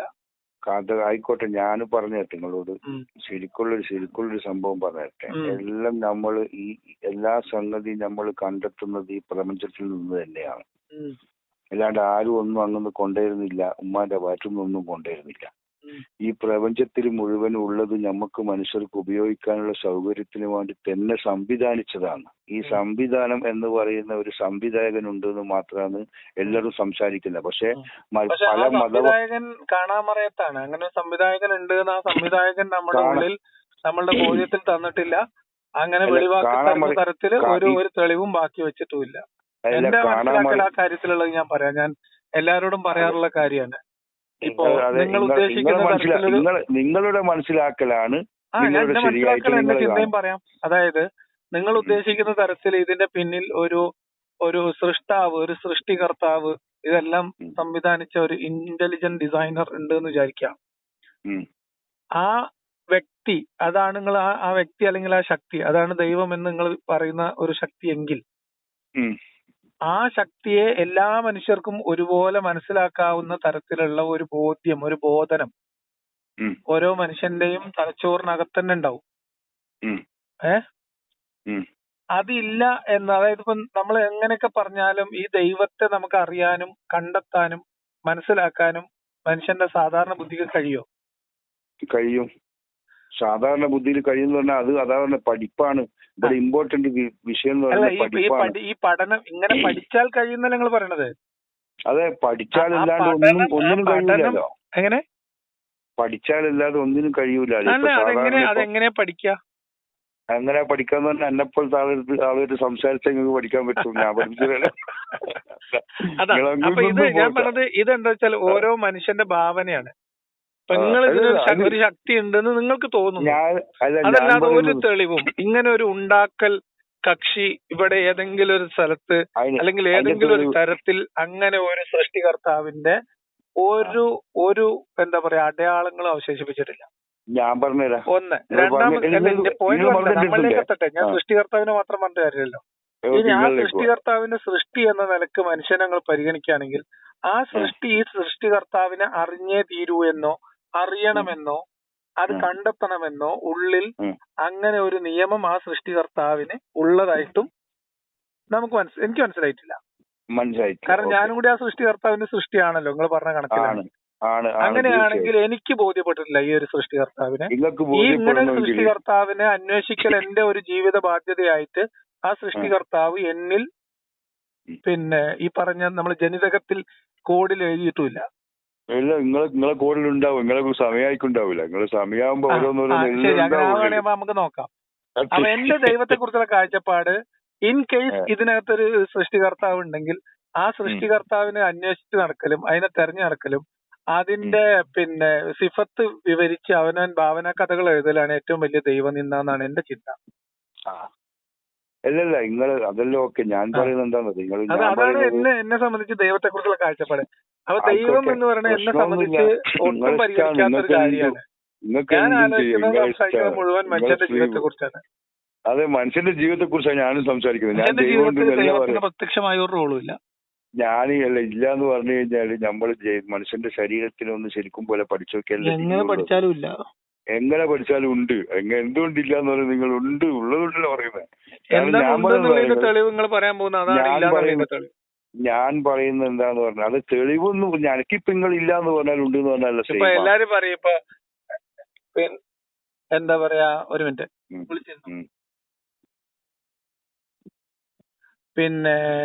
ഞാൻ പറഞ്ഞതെന്ന് വെച്ചാല് ഉണ്ട് എന്ന് പറയാന് പല ആൾക്കാരും പറയുന്ന തെളിവിൽ ഒന്നാണ് ഒരു മനുഷ്യനെ പോലെ വേറെ മനുഷ്യനില്ല. അതേമാതിരി കൈവിരലുകൾ അറ്റം അതൊന്നുമല്ല തെളിവ്, തെളിവാണ്. പിന്നെ നിങ്ങൾ തെളിവ് പറയും കേക്കട്ടെ. ഉണ്ട് എന്നുള്ള തെളിവ് ഞാൻ പറയുന്നത് എല്ലാ മനുഷ്യരിലും പ്രവർത്തിക്കുന്ന ആത്മാവാണ്. ആത്മാവ് ഒരു പുകയാണ്. ആളുകള്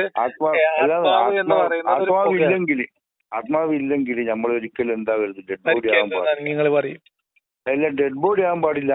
അങ്ങനെ ഒരു സംഭവം അങ്ങനെയാണെങ്കിൽ അത് ഓക്കെ. അങ്ങനെയാണ് സമ്മതിക്കുന്നതെങ്കിൽ എന്താണ്, നമ്മളൊരു മരണം ഇല്ല എങ്കിൽ നമുക്ക് മരണം എന്ന് പഠിച്ചാൽ തീരുന്ന പ്രശ്നമാണ് നിങ്ങൾക്കുള്ളൂ ഇപ്പോ. ഏത് എന്താ മരണം എന്നുള്ളത് നിങ്ങൾ ഉദ്ദേശിക്കണേ? നിങ്ങൾ പറയും. ഞാൻ അല്ല, നിങ്ങൾ ഉദ്ദേശിക്കുന്ന പറയില്ല. ഞാൻ ഉദ്ദേശിക്കുന്നത് പറയും. ഞാൻ പറയുന്ന മരണം എന്ന് പറയുന്ന ഒരു വാനിഷാണ് ശരിക്കും. ശരീരം എന്ന് പറയുന്ന ഈ ഉപകരണത്തിനെ ഇവിടെ ഇട്ടിട്ട് നമ്മളുടെ ആത്മാവ് എന്ന് പറയുന്ന സാധനം അതിന്റെ യഥാസ്ഥാനത്ത് പോയി നിൽക്കലാണ്. അത് എല്ലാവരുടെയും ഒരേ സ്ഥലത്ത് തന്നെയാ പോയി നിൽക്കുന്നത്. എല്ലാ ഉപകരണങ്ങളും സെയിമാണ്. അതായത് നമ്മൾ ഒരിക്കലും, അതായത് അവിടെയാണ് പ്രശ്നം. മനുഷ്യർ ആരും വേറെ വേറെ അല്ല, എല്ലാം ഒന്ന് തന്നെയാണ്. അല്ല, ഞാൻ ചോദിക്കുന്നത് എന്താണ് ഈ ആത്മാവ് വിട്ടിട്ട് പോണത്? എന്താണ് എന്ത് വിട്ടിട്ട് പോണത്? അതെ, ഈ അതായത് നമ്മൾ വിട്ടിട്ട് പോവാന്ന് പറഞ്ഞാൽ നമ്മളെ ശരീരം ഇവിടെ ഇങ്ങനെ ഡെഡ് ആകുന്നുണ്ടല്ലോ എന്ന് പറഞ്ഞാൽ ശരീരത്തിന് ഡെഡ് ബോഡി എന്ന പേരുണ്ട് പിന്നെ വരുന്നത്. പിന്നെ അൻവറിനുള്ള പേരും അതെ എന്തും പറയലെന്നെ ഇപ്പൊ നടക്കുന്നേ. എല്ലാ മനുഷ്യന്മാരും എന്തും പറയാം, നമുക്ക് എന്ത് സംസാരിച്ചോളൂ, ഒരു പ്രശ്നവും ഇല്ല. പക്ഷെ യാഥാർത്ഥ്യം ഇതാണ്, അത് മനസ്സിലാക്കാതിരിക്കാൻ. എന്താണ് ആത്മാവ് എന്താന്ന് പറഞ്ഞാൽ നമുക്ക് അതിനെ കുറിച്ച് പരിശോധിക്കാൻ പറ്റുള്ളൂ. ആത്മാവ് എന്ന് പറയുന്ന സംഗതിയാണ് ഈ കാണുന്ന മുഴുവൻ സംഗതികളിലും പ്രവർത്തിച്ച് നമ്മളെ കണ്ണിന് കാഴ്ച തരുന്നതും. അത് പറയുന്നതാണ്. ഞാൻ ഇതിനെ കുറിച്ച് പറയുന്നത്, ഇസ്ലാമിനെ കുറിച്ച് പറയുന്നത്, ഇസ്ലാം എന്നുള്ള സംഭവത്തെ കുറിച്ച് പറയുന്നത് ഞാൻ വിമർശിക്കുന്ന ഒരു മതം എന്നുള്ള രീതി പറയാണ്. അവകാശവാദങ്ങളുള്ള മതം എന്നുള്ള രീതിയിലും കൂടിയാണ് ഇസ്ലാമിനെ പ്രത്യേകിച്ച്. വേറെ ഒരു മിനിറ്റ് ഒറ്റ കാര്യം ഞാൻ പറഞ്ഞു, നിങ്ങൾ മറുപടി വരണം. ഇസ്ലാം എന്ന് പറയുന്ന ഒരാളുടെ ഒറ്റക്കുള്ളതല്ല, ലോകത്തിലെ മുഴുവൻ ജനതയുടെയും സകലമായ സൃഷ്ടികളുടെയും സാധനം. മുഹമ്മദ് നബി എന്ന് പറയുന്ന ഒരാള് സ്വയം പ്രവാചകനാണെന്ന് അവകാശപ്പെട്ടു വന്ന ഒരാള് ആളുടെ ചിന്തയിൽ, ഇപ്പൊ നിങ്ങൾ ദൈവത്തെ കുറിച്ചൊക്കെ പറയുന്ന ചിന്തകളുണ്ടല്ലോ, അതേപോലെ ആളുടെ ദൈവത്തെ കുറിച്ചുള്ള ചിന്തകൾ പറയുന്നു. അദ്ദേഹം കുറച്ച് കടത്തി പറഞ്ഞു. ആളുടെ ദൈവം അയാളുമായിട്ട് ഡയറക്റ്റ് കണക്റ്റഡ് ആണ്. മീൻസ് ഒരു ദൂതൻ മുഖാന്തരം നിരന്തരം ബന്ധപ്പെടുന്നു, ഓരോ വിഷയങ്ങളിലും ദൈവത്തിന്റെ നിയമങ്ങൾ അപ്പൊ പറഞ്ഞു തരുന്നു എന്ന് അവകാശപ്പെട്ടു. അതൊരു ഒരു കളവായിരുന്നു. ആ നുണയിൽ സൃഷ്ടിച്ചുണ്ടാക്കിയിട്ടുള്ള ഒരു നിയമം, ഒരു നിയമ സംഹിത, ഒരു ഭരണകൂടം എന്നൊക്കെ രീതിയിലാണ് ഇസ്ലാം ഉള്ളത്. അല്ലാതെ ഇസ്ലാം അതിനു മുൻപുള്ള ഉണ്ടായിരുന്നു എന്നുള്ള ഒരു തെളിവും ലോകത്തെവിടെയില്ല.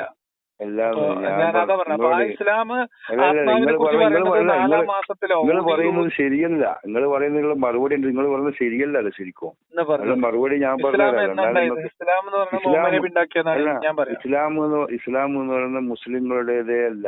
ഇസ്ലാം എന്ന് പറയുന്ന കൺസെപ്റ്റ് എന്ന് പറയുന്ന ലോകത്തിലെ മുഴുവൻ സൃഷ്ടികൾക്കും എന്ന് പറഞ്ഞ സൃഷ്ടി കൂടി ഉൾപ്പെടുത്തണം. അപ്പോഴാണ് അവശേഷിക്കുന്നില്ല എന്നാണ് ഞാൻ പറഞ്ഞത്. ഞാൻ പറഞ്ഞൊരു 5000-6000 കൊല്ലായിട്ട് മനുഷ്യരുടെ അറിവുകള് ശേഖരിച്ചു വെക്കുകയും അല്ലെങ്കിൽ അത്തരം കാര്യങ്ങളുടെ ഒക്കെ കൈമാറ്റം നടക്കുകയും ചെയ്തിട്ടുണ്ട്. അവിടെ എവിടെയും മുഹമ്മദിന് മുൻപ് അങ്ങനെ ഒരു ഇസ്ലാം എന്ന് പറയുന്ന ഒരു മതത്തെ കുറിച്ച്, ഒരു കൺസെപ്റ്റിനെ കുറിച്ച് എവിടെയും ഉള്ളതായിട്ട് ഞാൻ ഇതുവരെ മനസ്സിലാക്കിയിട്ടില്ല. ഉണ്ടെങ്കിൽ നിങ്ങൾ പറഞ്ഞാൽ നമുക്ക് പരിശോധിക്കാം. ആയിക്കോട്ടെ, ഞാൻ പറയുന്നത് എന്താണെന്നറിയാം. ഇസ്ലാം എന്ന് പറയുന്നത് മുഹമ്മദ് നബി എന്ന് പറയുന്ന മുസ്ലിങ്ങളുടേതാണ്. ബാക്കി ആർക്കുള്ളത് മുഹമ്മദ് നബി എന്ന് പറയുന്ന ഒരു വ്യക്തിയുടെ സൃഷ്ടിയാണ് ഇസ്ലാം എന്ന് പറയുന്ന മതം. അതാണ് ഞാൻ പറഞ്ഞത്. അല്ല, ഇസ്ലാം എന്ന് പറയുന്ന മതം ഞാനത് പറഞ്ഞു കഴിഞ്ഞതിനുള്ള മറുപടി, ഇസ്ലാം എന്ന് പറയുന്ന മുസ്ലിങ്ങളുടേതേ അല്ല. ഇസ്ലാം എന്ന് പറയുന്നത് ആരുടേതാണെന്നല്ല, അതൊരു സൃഷ്ടികർത്താവിനെ കുറിച്ചാണ് പറഞ്ഞത്. അത് ഉണ്ടാക്കിയ ആളെ കുറിച്ചാണ്. സൃഷ്ടികർത്താവ് എന്ന് പറയുന്നത് എല്ലാവർക്കും ഉള്ളതാ. ഒരു മുസ്ലിങ്ങളെ മാത്രം അള്ളാഹു ഉണ്ടാക്കി, മറ്റു മതങ്ങളെല്ലാം അല്ലാണ്ട് ഉണ്ടാക്കിയതുമല്ല. എല്ലാവർക്കും ഉള്ളതല്ല.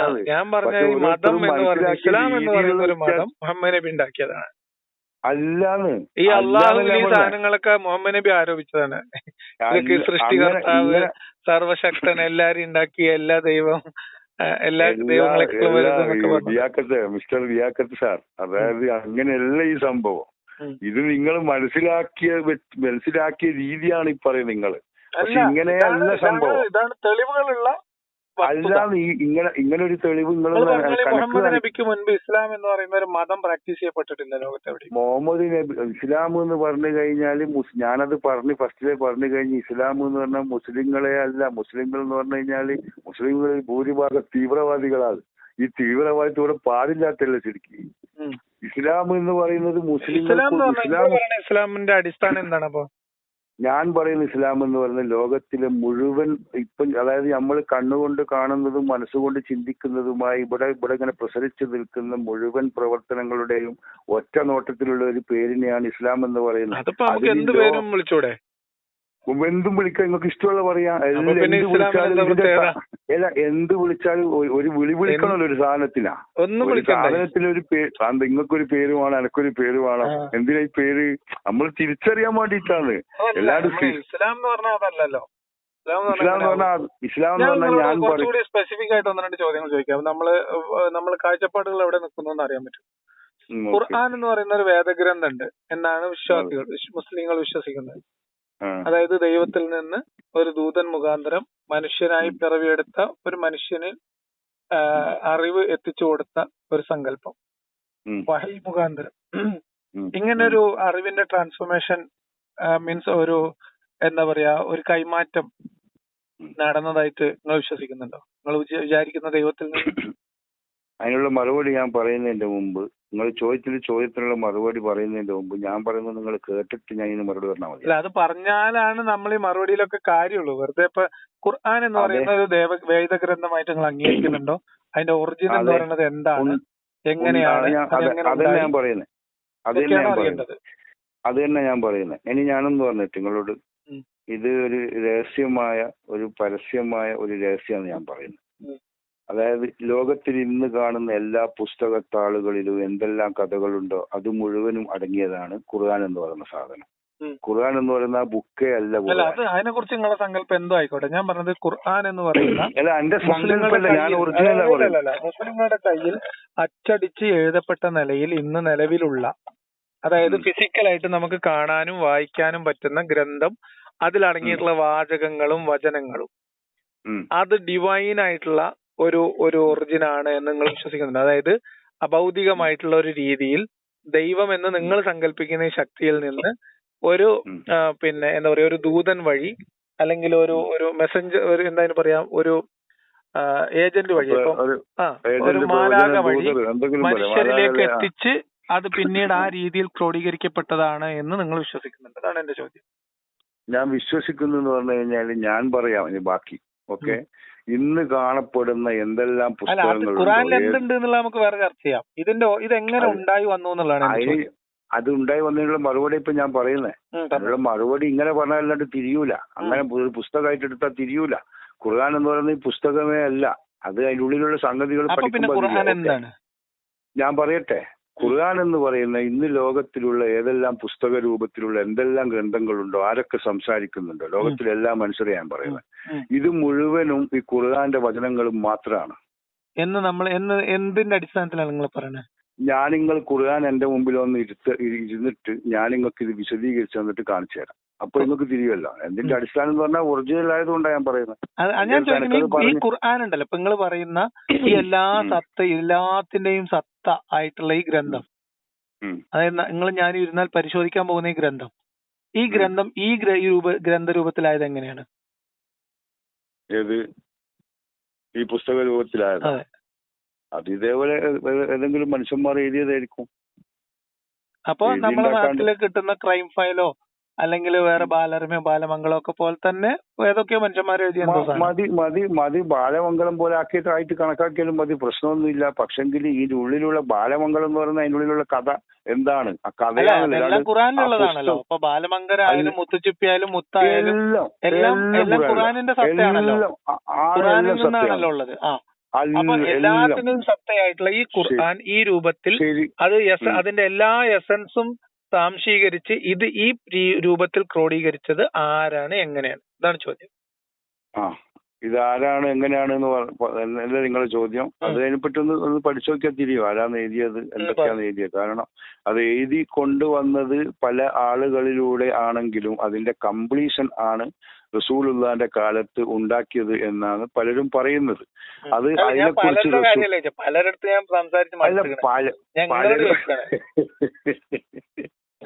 എന്റെ കാര്യം എന്ന് പറഞ്ഞു കഴിഞ്ഞാല് നമ്മളെ കാഴ്ചയിൽ അന്നാണ് ഖുർആൻ എഴുതിയത് എന്നാണ് ജനങ്ങൾ എല്ലാവരും മനസ്സിലാക്കിയിരിക്കുന്നത്. അതായത് അന്നാണ് ഇവിടുത്തെ ഈ ലോകത്തിൽ, അപ്പൊ എന്റെ അറിവ് ഞാൻ പറഞ്ഞുതരാം, ശരിയായ രീതിയിൽ ഞാൻ പറഞ്ഞുതരാം. ഇന്ന് കാണുന്ന എല്ലാ നിയമവ്യവസ്ഥകളും ഉണ്ടാക്കിയിരിക്കുന്നത് മനുഷ്യന്റെ നന്മക്ക് വേണ്ടിയാണ്. ഞാൻ വർത്താനം പറയുമ്പോൾ ശ്രദ്ധിക്കണേ, എന്തെങ്കിലും നിങ്ങൾക്ക് എന്നോട് പറയുകയും ചെയ്യാം. ഓക്കെ. അപ്പൊ എല്ലാം മനുഷ്യരുടെ നന്മക്ക് വേണ്ടിയാണ്. അതേ സാധനത്തിൽ തന്നെ അതിന്റെ തിന്മകളുണ്ട്. ഇതിങ്ങനെ ചെയ്താൽ എന്ത് സംഭവിക്കും? ഒരു എക്സാമ്പിൾ നമ്മൾ പറയാം, ബൈക്ക് ഓടിക്കുന്നേരം ഹെൽമെറ്റ് വെക്കണം, നിയമമാണ്. എന്തുകൊണ്ടാണ് ഹെൽമെറ്റ് വെക്കാൻ പറഞ്ഞിരിക്കുന്നത്? അതിന്റെ ഡെഫിനിഷൻ ഉണ്ട്. കാരണം നിങ്ങൾ ഹെൽമെറ്റ് ഇല്ലെങ്കിൽ എന്തെങ്കിലും ആക്സിഡന്റ് സംഭവിക്കുമ്പോൾ മരണ സാധ്യത കൂടുതലാണ്. തലക്കാണ് ഇമ്പോർട്ടന്റ് കൊടുക്കുന്നത്. അതേപോലെയാണ് ഈ പുസ്തകത്തിലുള്ള എല്ലാ വിഷയങ്ങളും. ഈ ഖുർആൻ എന്ന് പറയുന്ന പുസ്തകത്തിലുള്ള ഞാനിരുന്ന് പരിശോധിക്കാം, അതിൽ കുഴപ്പമൊന്നുമില്ല. അതിന്റെ മുമ്പ് നമ്മൾ പരിശോധിക്കാൻ പോകുന്ന പുസ്തകത്തിന്റെ സോഴ്സ്, അതിന്റെ ഒറിജിൻ എന്താണ്? പുസ്തകത്തിന്റെ ഒറിജിനൽ സോഴ്സ് എന്ന് പറയുന്നത് ഖുർആൻ എന്ന് പറയുന്ന മനുഷ്യർ വായിച്ച് മനസ്സിലാക്കുന്ന ഒരു ടൈം എത്തുന്നത് റസൂലുള്ളാഹിന്റെ കാലത്തിന് ഇങ്ങോട്ടാണ്. അതിനങ്ങോട്ട് വായിക്കുന്ന ആളുകൾ വളരെ കുറവാണ്. പക്ഷെ അന്ന് ഞാൻ ചോദിക്കുന്നതിന് ഉത്തരമല്ല. അതായത് മുഹമ്മദ് നബിക്ക് മുൻപേ ഖുർആൻ ആ രൂപത്തിൽ അവിടെ ഉണ്ടായിരുന്നു. മുഹമ്മദ് നബിക്ക് മുമ്പേ ഖുർആൻ രൂപത്തിൽ എവിടെ ഉണ്ടായിരുന്നു? ആ വിഷയത്തിലേക്ക് നമ്മൾ ഇറങ്ങിച്ചെന്നാലേ ശരിയുള്ളൂ. നമ്മളെ സംബന്ധിച്ചിടത്തോളം എനിക്ക് നിങ്ങൾക്കും ഒരു 400 രൂപ 500 രൂപ ഉണ്ടെങ്കിൽ ഒരു ഇസ്ലാമിക് ബുക്ക് സ്റ്റാളിൽ നിന്ന് ഖുർആൻ വാങ്ങാൻ കിട്ടും. ആ ഗ്രന്ഥം തന്നെയാണ് വാങ്ങാൻ കിട്ടും. ഓക്കെ, അതിന്റെ അറബിയിലുള്ളത് കിട്ടും. ഇംഗ്ലീഷ് ട്രാൻസ്ലേഷൻ ചിലപ്പോൾ നിങ്ങൾക്ക് അംഗീകരിക്കാൻ പറ്റുന്നുണ്ടാവില്ല, പോട്ടെ. അറബി കിട്ടും. ഈ അറബി ടെക്സ്റ്റിലുള്ള ഈ ഖുർആൻ രൂപത്തിലാക്കിയ ഗ്രന്ഥം നമ്മൾ പരിശോധിക്കണമെങ്കിൽ ആ ഗ്രന്ഥത്തിന്റെ ആധികാരികത നമ്മൾ ആദ്യം വിലയിരുത്തണ്ടേ. ഇതെങ്ങനെയാണ് ഈ ഗ്രന്ഥരൂപത്തിലായത്? ആരാണ് ഇതിന്റെ ഓദർ? എന്താണ് ഇതിന്റെ സോഴ്സ്? ഇതിന്റെ ഓദർ എന്ന് പറയുന്നത് റസൂലുള്ളാഹിയിലൂടെയാണ് ഈ ഖുർആൻ എന്ന് പറയുന്ന ഈ ക്രോഡീകരണം ഉണ്ടായതും ഇങ്ങനെ ഒരു കംപ്ലീഷൻ ഉണ്ടായതും. എവിടുന്ന് എടുത്തിട്ടാണ് മുഹമ്മദ് നബി ഇത് ക്രോഡീകരിച്ചത്? മൂപ്പർ സ്വന്തം വെറുതെ ഇങ്ങനെ മനസ്സിൽ തോന്നിയത് എടുത്തതാണ്. ജിബ്രീൽ വന്നു എന്നൊക്കെ പറയുന്നത് ഒരു പൊട്ടക്കഥയാണ്. അത് നമുക്ക് പൊട്ടക്കഥയായിട്ട് എടുക്കാം. ഒറിജിനൽ കഥയാണെന്ന് എന്റെ കാഴ്ചപ്പാടിൽ എന്ന് പറഞ്ഞു കഴിഞ്ഞാൽ ഇവിടെ നമുക്ക് പ്രസരിച്ച് പന്തലിച്ച് ഊർജവും നമുക്ക് തരുന്ന, നമ്മൾ വലിച്ചെടുക്കുന്ന ശ്വാസവും ഈ വിഷയങ്ങളെ കുറിച്ചെല്ലാം പഠിച്ചാലാണ് ഈ വിഷയത്തിന്റെ ഉള്ളറിയുള്ളൂ. വേണ്ട, നമുക്കൊരു പുസ്തകം എന്ന് പറയുന്നത് 1500 വർഷം മുൻപ് മുഹമ്മദ് നബിയാണ് ഈ പുസ്തകം ക്രോഡീകരിച്ചതെങ്കിൽ ആ മുഹമ്മദ് നബി അങ്ങനെ ഒരു പുസ്തക രചന നടത്തിയതിന് യാതൊരു തെളിവുമില്ല. അങ്ങനെ തെളിവില്ല എന്ന് പറയാൻ പറ്റില്ല. കാരണം അങ്ങനെ ലഭ്യമായ തെളിവുകളുടെ അടിസ്ഥാനത്തിൽ മുഹമ്മദ് നബി ഈ ഇസ്ലാമുമായി ബന്ധപ്പെട്ട വിശ്വാസം മാത്രമല്ല, ഇസ്ലാം മതം, ഞാൻ പറയാം, ഇസ്ലാം മതം എന്ന് പറയുന്ന മതം ഉണ്ടല്ലോ, ഈ മതം നിങ്ങളിപ്പോ കൂടുതൽ പൂർണ്ണമായിട്ട് അംഗീകരിക്കാത്ത ഈ മതം മുന്നോട്ട് വെക്കുന്ന ഗ്രന്ഥമാണ് ഈ ഖുർആൻ. ഈ മതം മുന്നോട്ട് വെക്കുന്ന തെളിവ് മാത്രമേ ഖുർആനുമായി ബന്ധപ്പെട്ട് ആകെ നിലവിലുള്ളൂ, ലഭ്യമായിട്ടുള്ളൂ. അങ്ങനെയല്ല. അങ്ങനെ നിങ്ങൾ പറഞ്ഞാൽ അത് നിങ്ങൾ പറയുന്നത് ശരിയല്ല. കാരണം അത് നിങ്ങളുടെ അറിവാണ് നിങ്ങൾ പറയുന്നത്. ഇതിന്റെ സോഴ്സിനെ കുറിച്ചുള്ള അറിവ് വേറെ സോഴ്സിന് ഞാൻ പറഞ്ഞു കഴിഞ്ഞല്ലോ. ഇന്ന് കാണുന്ന സകല പുസ്തകങ്ങളും സകലമാന മനുഷ്യരും എന്താണ് സംസാരിക്കുന്നത്? അത് നിങ്ങളുടെ കേവലമായ അവകാശവാദമാണ്. കേവലമായ അവകാശമല്ല, ഞാനത് തെളിവായിട്ട് കാണിക്കുന്നു. ഞാൻ പറഞ്ഞല്ലോ, ഞാൻ നിങ്ങൾ ഖുർആൻ എടുത്ത് മുമ്പിൽ വെച്ചാൽ ഞാനും വേണേ വന്നിരിക്കും. നമുക്കത് ആ ഖുർആന് നിങ്ങൾ അർത്ഥം വെച്ച് തരും, അതല്ലേ വിശദീകരിച്ചു തരും. അർത്ഥം ഞാനല്ല, അതിന്റെ ശരിയായ നോളജ് ഉള്ള ആളുകൾ നമുക്ക് വിളിക്കാം. ഒരു വാക്കിന് എത്ര തരം അർത്ഥങ്ങളുണ്ട്? ഒരു വാക്കിന് 100 തരം അർത്ഥം ഉണ്ടെങ്കിൽ ഈ പർട്ടിക്കുലർ സിറ്റുവേഷനിൽ ഈ അർത്ഥമാണ് ഇവിടെ ഉദ്ദേശിക്കുന്നത്, ഈ ഗ്രന്ഥകാരൻ ഉദ്ദേശിക്കുന്നതെന്ന് എത്ര അറിവുള്ള ആളും എങ്ങനെ തീരുമാനിക്കാം? അതായത് അറിവ് എന്ന് പറയുന്നത് പലർക്കും പലതരത്തിലല്ലേ. ഒരേ ഒരു സാധനത്തെ ആണ്, പക്ഷെ പലതരത്തിലാവും. അതുകൊണ്ടല്ലേ വിഷയം പലതരത്തിലായത് കൊണ്ടാണ് നിങ്ങൾ ഇങ്ങനെ സംസാരിക്കുന്നു, ഞാൻ ഇങ്ങനെ സംസാരിക്കുന്നു. വിഷയം സെയിം ആണ്, പക്ഷെ ഗ്രന്ഥകാരന്റെ ഉദ്ദേശത്തെ മറ്റൊരാളിരുന്ന് വ്യാഖ്യാനിച്ചാൽ എങ്ങനെ ശരിയാവും? ഗ്രന്ഥകാരൻ എന്തോ ഉദ്ദേശിച്ചോട്ടെ, എന്താണ് ഈ എഴുതി വെച്ച് പറയുന്നത് ആരാന്നല്ല വിഷയം, എന്താണ് പറയുന്നത് എന്ന വിഷയം. എന്താണ് പറയുന്നത് എന്ന് ആരാണ് തീരുമാനിക്കുന്നത്? അതാണ് ചോദിച്ചത്. ഇത് ഈ പുസ്തകം നോക്കിയിട്ട് നമുക്ക് തീരുമാനിക്കാം. നിലവിൽ ലോകത്തെമ്പാടും പ്രചാരത്തിലുള്ള ഇസ്ലാമിന്റെ ഖുർആനിന്റെ വിശദീകരണങ്ങൾ അത് എഴുതിയ അതേ ഭാഷയിലുള്ള തന്നെയുള്ള, ഞാൻ പറയാം, തബരിയുടെ മുതൽ ഇങ്ങോട്ടുള്ള നിരവധിയായിട്ടുള്ള വിശദീകരണ ഗ്രന്ഥങ്ങളുണ്ട്. ആ വിശദീകരണ ഗ്രന്ഥങ്ങളാണോ ഇതിന്റെ ആശയം ശരിക്കും? ഇപ്പൊ തബരി ആയാലും ജലാലൈനി ആയാലും അല്ലെങ്കിൽ റാസി ആയാലും എന്തിന്റെ ആശയം? ഖുർആൻ വിശദീകരിച്ചത് അവർ യഥാർത്ഥ ആശയം ഇവരൊക്കെ എഴുതിയത് തന്നെയാണോ? അങ്ങനെ അതായത് ഓരോരുത്തരുടെ രീതിയിലും ഓരോരുത്തരുടെ ഇഷ്ടത്തിലും എഴുതിയത്. പിന്നെ അമാനി മൗലവി എഴുതിയിട്ടുണ്ട്, ഇവിടെ കൂറ്റനാട് തഫ്സീർ എഴുതിയിട്ടുണ്ട്, പിന്നെ മൗദൂദി തഫ്സീർ എഴുതിയിട്ടുണ്ട്. ഇതേപോലത്തെ ഒരു തഫ്സീറല്ലേ നിങ്ങൾ എഴുതാൻ പോകുന്നത്, നിങ്ങൾ പറയാൻ പോകുന്നത്? അല്ലല്ല, ഞാൻ പറയുന്നത് നിങ്ങൾ പറയുന്നതാണ് അതിലെ ശരിയായത് എന്നാണ് ഇപ്പൊ നിങ്ങൾ പറയുന്നത്. അതെങ്ങനെ നമ്മൾ വെരിഫൈ ചെയ്യും? അങ്ങനെയല്ല ഞാൻ പറയുന്നത്. അത് നിങ്ങളാ പറയുന്നത്. നിങ്ങൾ പറയുന്നതാണ് ശരി എന്നുള്ളത്. ഞാനൊരിക്കലും ഞാൻ പറയുന്നത് ശരി. നിങ്ങൾ മൗദൂദിയുടെ തഫ്സീർ അംഗീകരിക്കുന്നുണ്ടോ? ഞാൻ എന്നെ സംബന്ധിച്ചിടത്തോളം ഞാൻ ഒരാളെ തഫ്സീറല്ല നോക്കുന്നത്. ഞാൻ നോക്കുന്നത് ഇതിന്റെ ഒറിജിനൽ എന്താണ്. ഒറിജിനൽ എന്താണെന്ന് പറയുന്നില്ല, അതാ പ്രശ്നം. ഞാനതാ പറയുന്നത്. ഞാൻ ഒറിജിനൽ പറ്റിയാ പറയുന്നത്. നിങ്ങൾ മനസ്സിലാക്കി. ഞാൻ ഒറിജിനൽ വേർഷനാണ് ഞാൻ പറയുന്നത്. എല്ലാ മനുഷ്യരെ കുറിച്ചിട്ടും എല്ലാ മനുഷ്യരുടെ ഉള്ളിലുള്ള ഒരേ ആയുധമാണ്, ഒറ്റൊരായുധം. പക്ഷെ നമ്മളെ കാഴ്ചയിൽ ഒരു തോക്ക്, ഒരു എക്സാമ്പിൾ പറയാം, ഒരു തോക്ക് 100 പീസ് ഉണ്ടാക്കിയാൽ 100 ആ 100 സാധനത്തിന് ഒറ്റ സാധനം ഉപയോഗിച്ചിരിക്കുന്നത്. അത് 100 വെച്ച് ഉപയോഗിക്കുമ്പോൾ 100 ഒരൊറ്റ ബട്ടണിൽ ക്ലിക്ക് അടിക്കുമ്പോൾ ഒരേപോലെ വർക്ക് ചെയ്യും. അത് തോക്ക് ആയിക്കോട്ടെ, എന്ത് സാധനം ആയിക്കോട്ടെ. അതേപോലെ തന്നെ കുറച്ചുകൂടി ഇതിനെ ഒന്നുകൂടി ലളിതമായിട്ട് നിങ്ങളോട് ചോദിക്കാം. അതായത് ഖുർആൻ എന്ന് പറയുന്ന ഗ്രന്ഥത്തിന്റെ നിർമ്മിതിയെ കുറിച്ച്, അതിന്റെ ഒറിജിനൽ സോഴ്സിനെ കുറിച്ച് നിങ്ങൾ പറയുന്നത് മുഹമ്മദ് നബിയുടെ ചിന്തയിലൂടെ ഉണ്ടായി വന്നതാണെന്നാണ് അല്ലെ? അങ്ങനെയല്ല പറയുന്നത്. അങ്ങനെയല്ല പറയേണ്ടത്. മുഹമ്മദ് നബി എന്ന് പറയുന്നത് മുഹമ്മദ് നബിയുടെ സ്വന്തം ചിന്തയിലല്ല. മുഹമ്മദ് നബി അതാ ഞാൻ ഇപ്പം പറഞ്ഞത്. അതാണ് എനിക്ക് അറിയേണ്ടത്. ഈ ഖുർആന്റെ സോഴ്സ് ആണ് അറിയേണ്ടത്. ഖുർആന്റെ സോഴ്സ് എന്ന് പറയുന്നത് അത് നിങ്ങൾ ചോദിക്കുന്നത് അത് ഇതുവരെ നിങ്ങൾ അങ്ങനെയല്ല ചോദിച്ചത്. ഒറിജിനൽ സോഴ്സ് എന്ന് പറഞ്ഞാൽ മനുഷ്യർ എല്ലാവരും എന്തൊക്കെ ചെയ്യും, എന്തൊക്കെ ചെയ്യൂല, ഇതാണ് ഖുർആനിൽ എഴുതിയിരിക്കുന്നത്. ഞാൻ ചോദിക്കുന്നത് ഗ്രന്ഥം എങ്ങനെ ഉണ്ടായതാണ്, അതാണ് ഞാൻ ചോദിക്കുന്നത്. ഖുർആൻ എന്ന് പറയുന്നത് എങ്ങനെ ഉണ്ടായി എന്ന് പറഞ്ഞു കഴിഞ്ഞാൽ നമുക്ക് എങ്ങനെയും പറയാം. നിങ്ങൾക്ക് ഇപ്പൊ മുഹമ്മദ് ഞാൻ പറയുന്നത് എങ്ങനെയും പറയാം, അതേപോലത്തെ പറച്ചിലല്ലേ നിങ്ങളും പറയണത്? അല്ലല്ല, ഞാൻ പറയുന്നത് കറക്റ്റ് ആയിട്ടാണ്. ബാക്കി വിശ്വാസികൾ പറയുന്നത് തെറ്റാണെന്ന് നമ്മൾ എങ്ങനെ തീരുമാനിക്കും? അത് തീരുമാനിക്കണം. ഞാൻ പറഞ്ഞല്ലോ, അറിവിന്റെ എങ്ങനെയാന്ന് പറഞ്ഞു കഴിഞ്ഞാൽ ഇസ്ലാം എന്ന് പറയുന്നത് മുസ്ലിങ്ങളുടേതല്ല എന്ന് ഞാൻ നേരത്തെ പറഞ്ഞു കഴിഞ്ഞു. ഞാൻ ഈ പോയിന്റിൽ നിന്നാൽ നമുക്ക് കുറച്ചുകൂടി കാര്യങ്ങൾ ക്ലാരിറ്റി വരും. അതായത് ഖുർആൻ എങ്ങനെ ഉണ്ടായതാണ്, എന്താണ് ഖുർആൻ, എവിടുന്ന് വന്ന ഖുർആൻ അതായത് പറയുന്നത് ഖുർആൻ എന്ന് പറയുന്ന പുസ്തകം ഇവിടെ എല്ലാം എവിടുന്നാ വന്നേ? ഓരോരുത്തരും നമ്മൾ എവിടുന്നാ വന്നേ അത് ചോദിക്കുമ്പോൾ അതിന് ആൻസർ ഉണ്ടാ? ഞാൻ എവിടുന്നാ വന്ന്, നിങ്ങൾ എവിടുന്നാ വന്നത്, അതിന്റെ ആൻസർ ആദ്യം കണ്ടെത്തണ്ടേ? എന്നിട്ടല്ലേ ഖുർആൻ നോക്കണ്ടേ? ഖുർആനിൽ എന്താ ഉള്ളതെന്നുള്ളത് ഖുർആനെ നമ്മൾ ശരിക്കും പോലെ എന്താണെന്നും എവിടുന്നാന്നും അറിയാതെ ഞാനും നിങ്ങളും ഖുർആനും കൊണ്ടിരുന്നിട്ട് വല്ല കാര്യമുണ്ടോ? ഖുർആനും കൊണ്ട് ഇരിക്കണ്ടെന്ന്. നമ്മൾ ഖുർആനെ പറ്റി ഇരിക്കുന്നേയില്ല. നിങ്ങൾ ഖുർആന്റെ കാര്യം പറഞ്ഞുകൊണ്ടാണ് ഞാൻ സംസാരിച്ചത്. ഖുർആനുമായി ബന്ധപ്പെടുത്തിയിട്ട് ഞാൻ നിങ്ങളോട് ചോദിക്കുകയാണ്, ഈ ഖുർആൻ എങ്ങനെ ഉണ്ടായതാണ്? അതായത് ഞാൻ കുറച്ചുകൂടി നിങ്ങൾക്ക് ഞാൻ പറയണത് മനസ്സിലാവാത്തതുകൊണ്ടാണ് ഈ കുറച്ചുകൂടി ക്ലാരിറ്റിയിൽ ചോദിക്കാം. ഒരു മനുഷ്യൻ അയാളുടെ ചിന്തയിൽ നിന്ന് എഴുതി ഉണ്ടാക്കിയ ഒരു പുസ്തകമാണോ ഖുർആൻ? അതോ?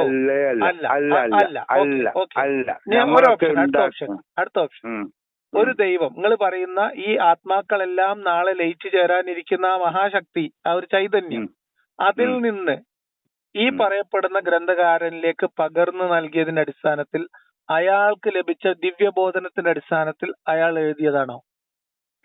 അതെ, മുഹമ്മദ് നബിയിൽ നിന്നാണ് ഇതിന്റെ കംപ്ലീഷൻ വരുന്നത്. ഓക്കെ, അതായത് ഇതിനൊരു ഡിവൈൻ സോഴ്സ് ഉണ്ട്, ദൈവികമായ ഒരു കണക്ഷൻ ഉണ്ട്. നിങ്ങൾ ഈ പറയുന്ന മഹാപ്രപഞ്ചത്തിന്റെ മഹാദൈവത്തിൽ നിന്ന് നേരിട്ട് മുഹമ്മദിലൂടെ അവതരിപ്പിക്കപ്പെട്ട വചനങ്ങളാണ് ഖുർആൻ എന്നാണ് നിങ്ങളുടെ വിശ്വാസം? അതെ, വിശ്വാസമല്ല, അത് മുഹമ്മദ് നബിയിലൂടെയാണ് മനുഷ്യർക്ക് അതിന്റെ കംപ്ലീഷൻ വേർഷൻ എത്തിച്ചിരിക്കുന്നത്. അതിന്റെ അതായത് ഖുർആന്റെ മുമ്പ് അതിൽ ജിബ്രീൽ എന്ന് പറയുന്ന ഒരു മൂന്നാം കക്ഷി ഉണ്ടോ ഇല്ലേ എന്നുള്ള കാര്യത്തിൽ മാത്രമേ നിങ്ങൾക്ക് തർക്കമുള്ളൂ. അതെ, ഒരു വഹി എത്തിക്കുന്ന ഒരു സിസ്റ്റം ഉണ്ട്. അത് ജിബ്രീൽ എന്ന് നമ്മൾ പേരിട്ട് വിളിക്കുന്നതാണ്. അതായത് മുഖ്യധാര ഇസ്ലാമിക വിശ്വാസത്തിന്റെ അടിസ്ഥാന വിശ്വാസങ്ങൾ അങ്ങനെ മുറുകെ പിടിക്കുന്ന ഒരാളാണ് നിങ്ങള്.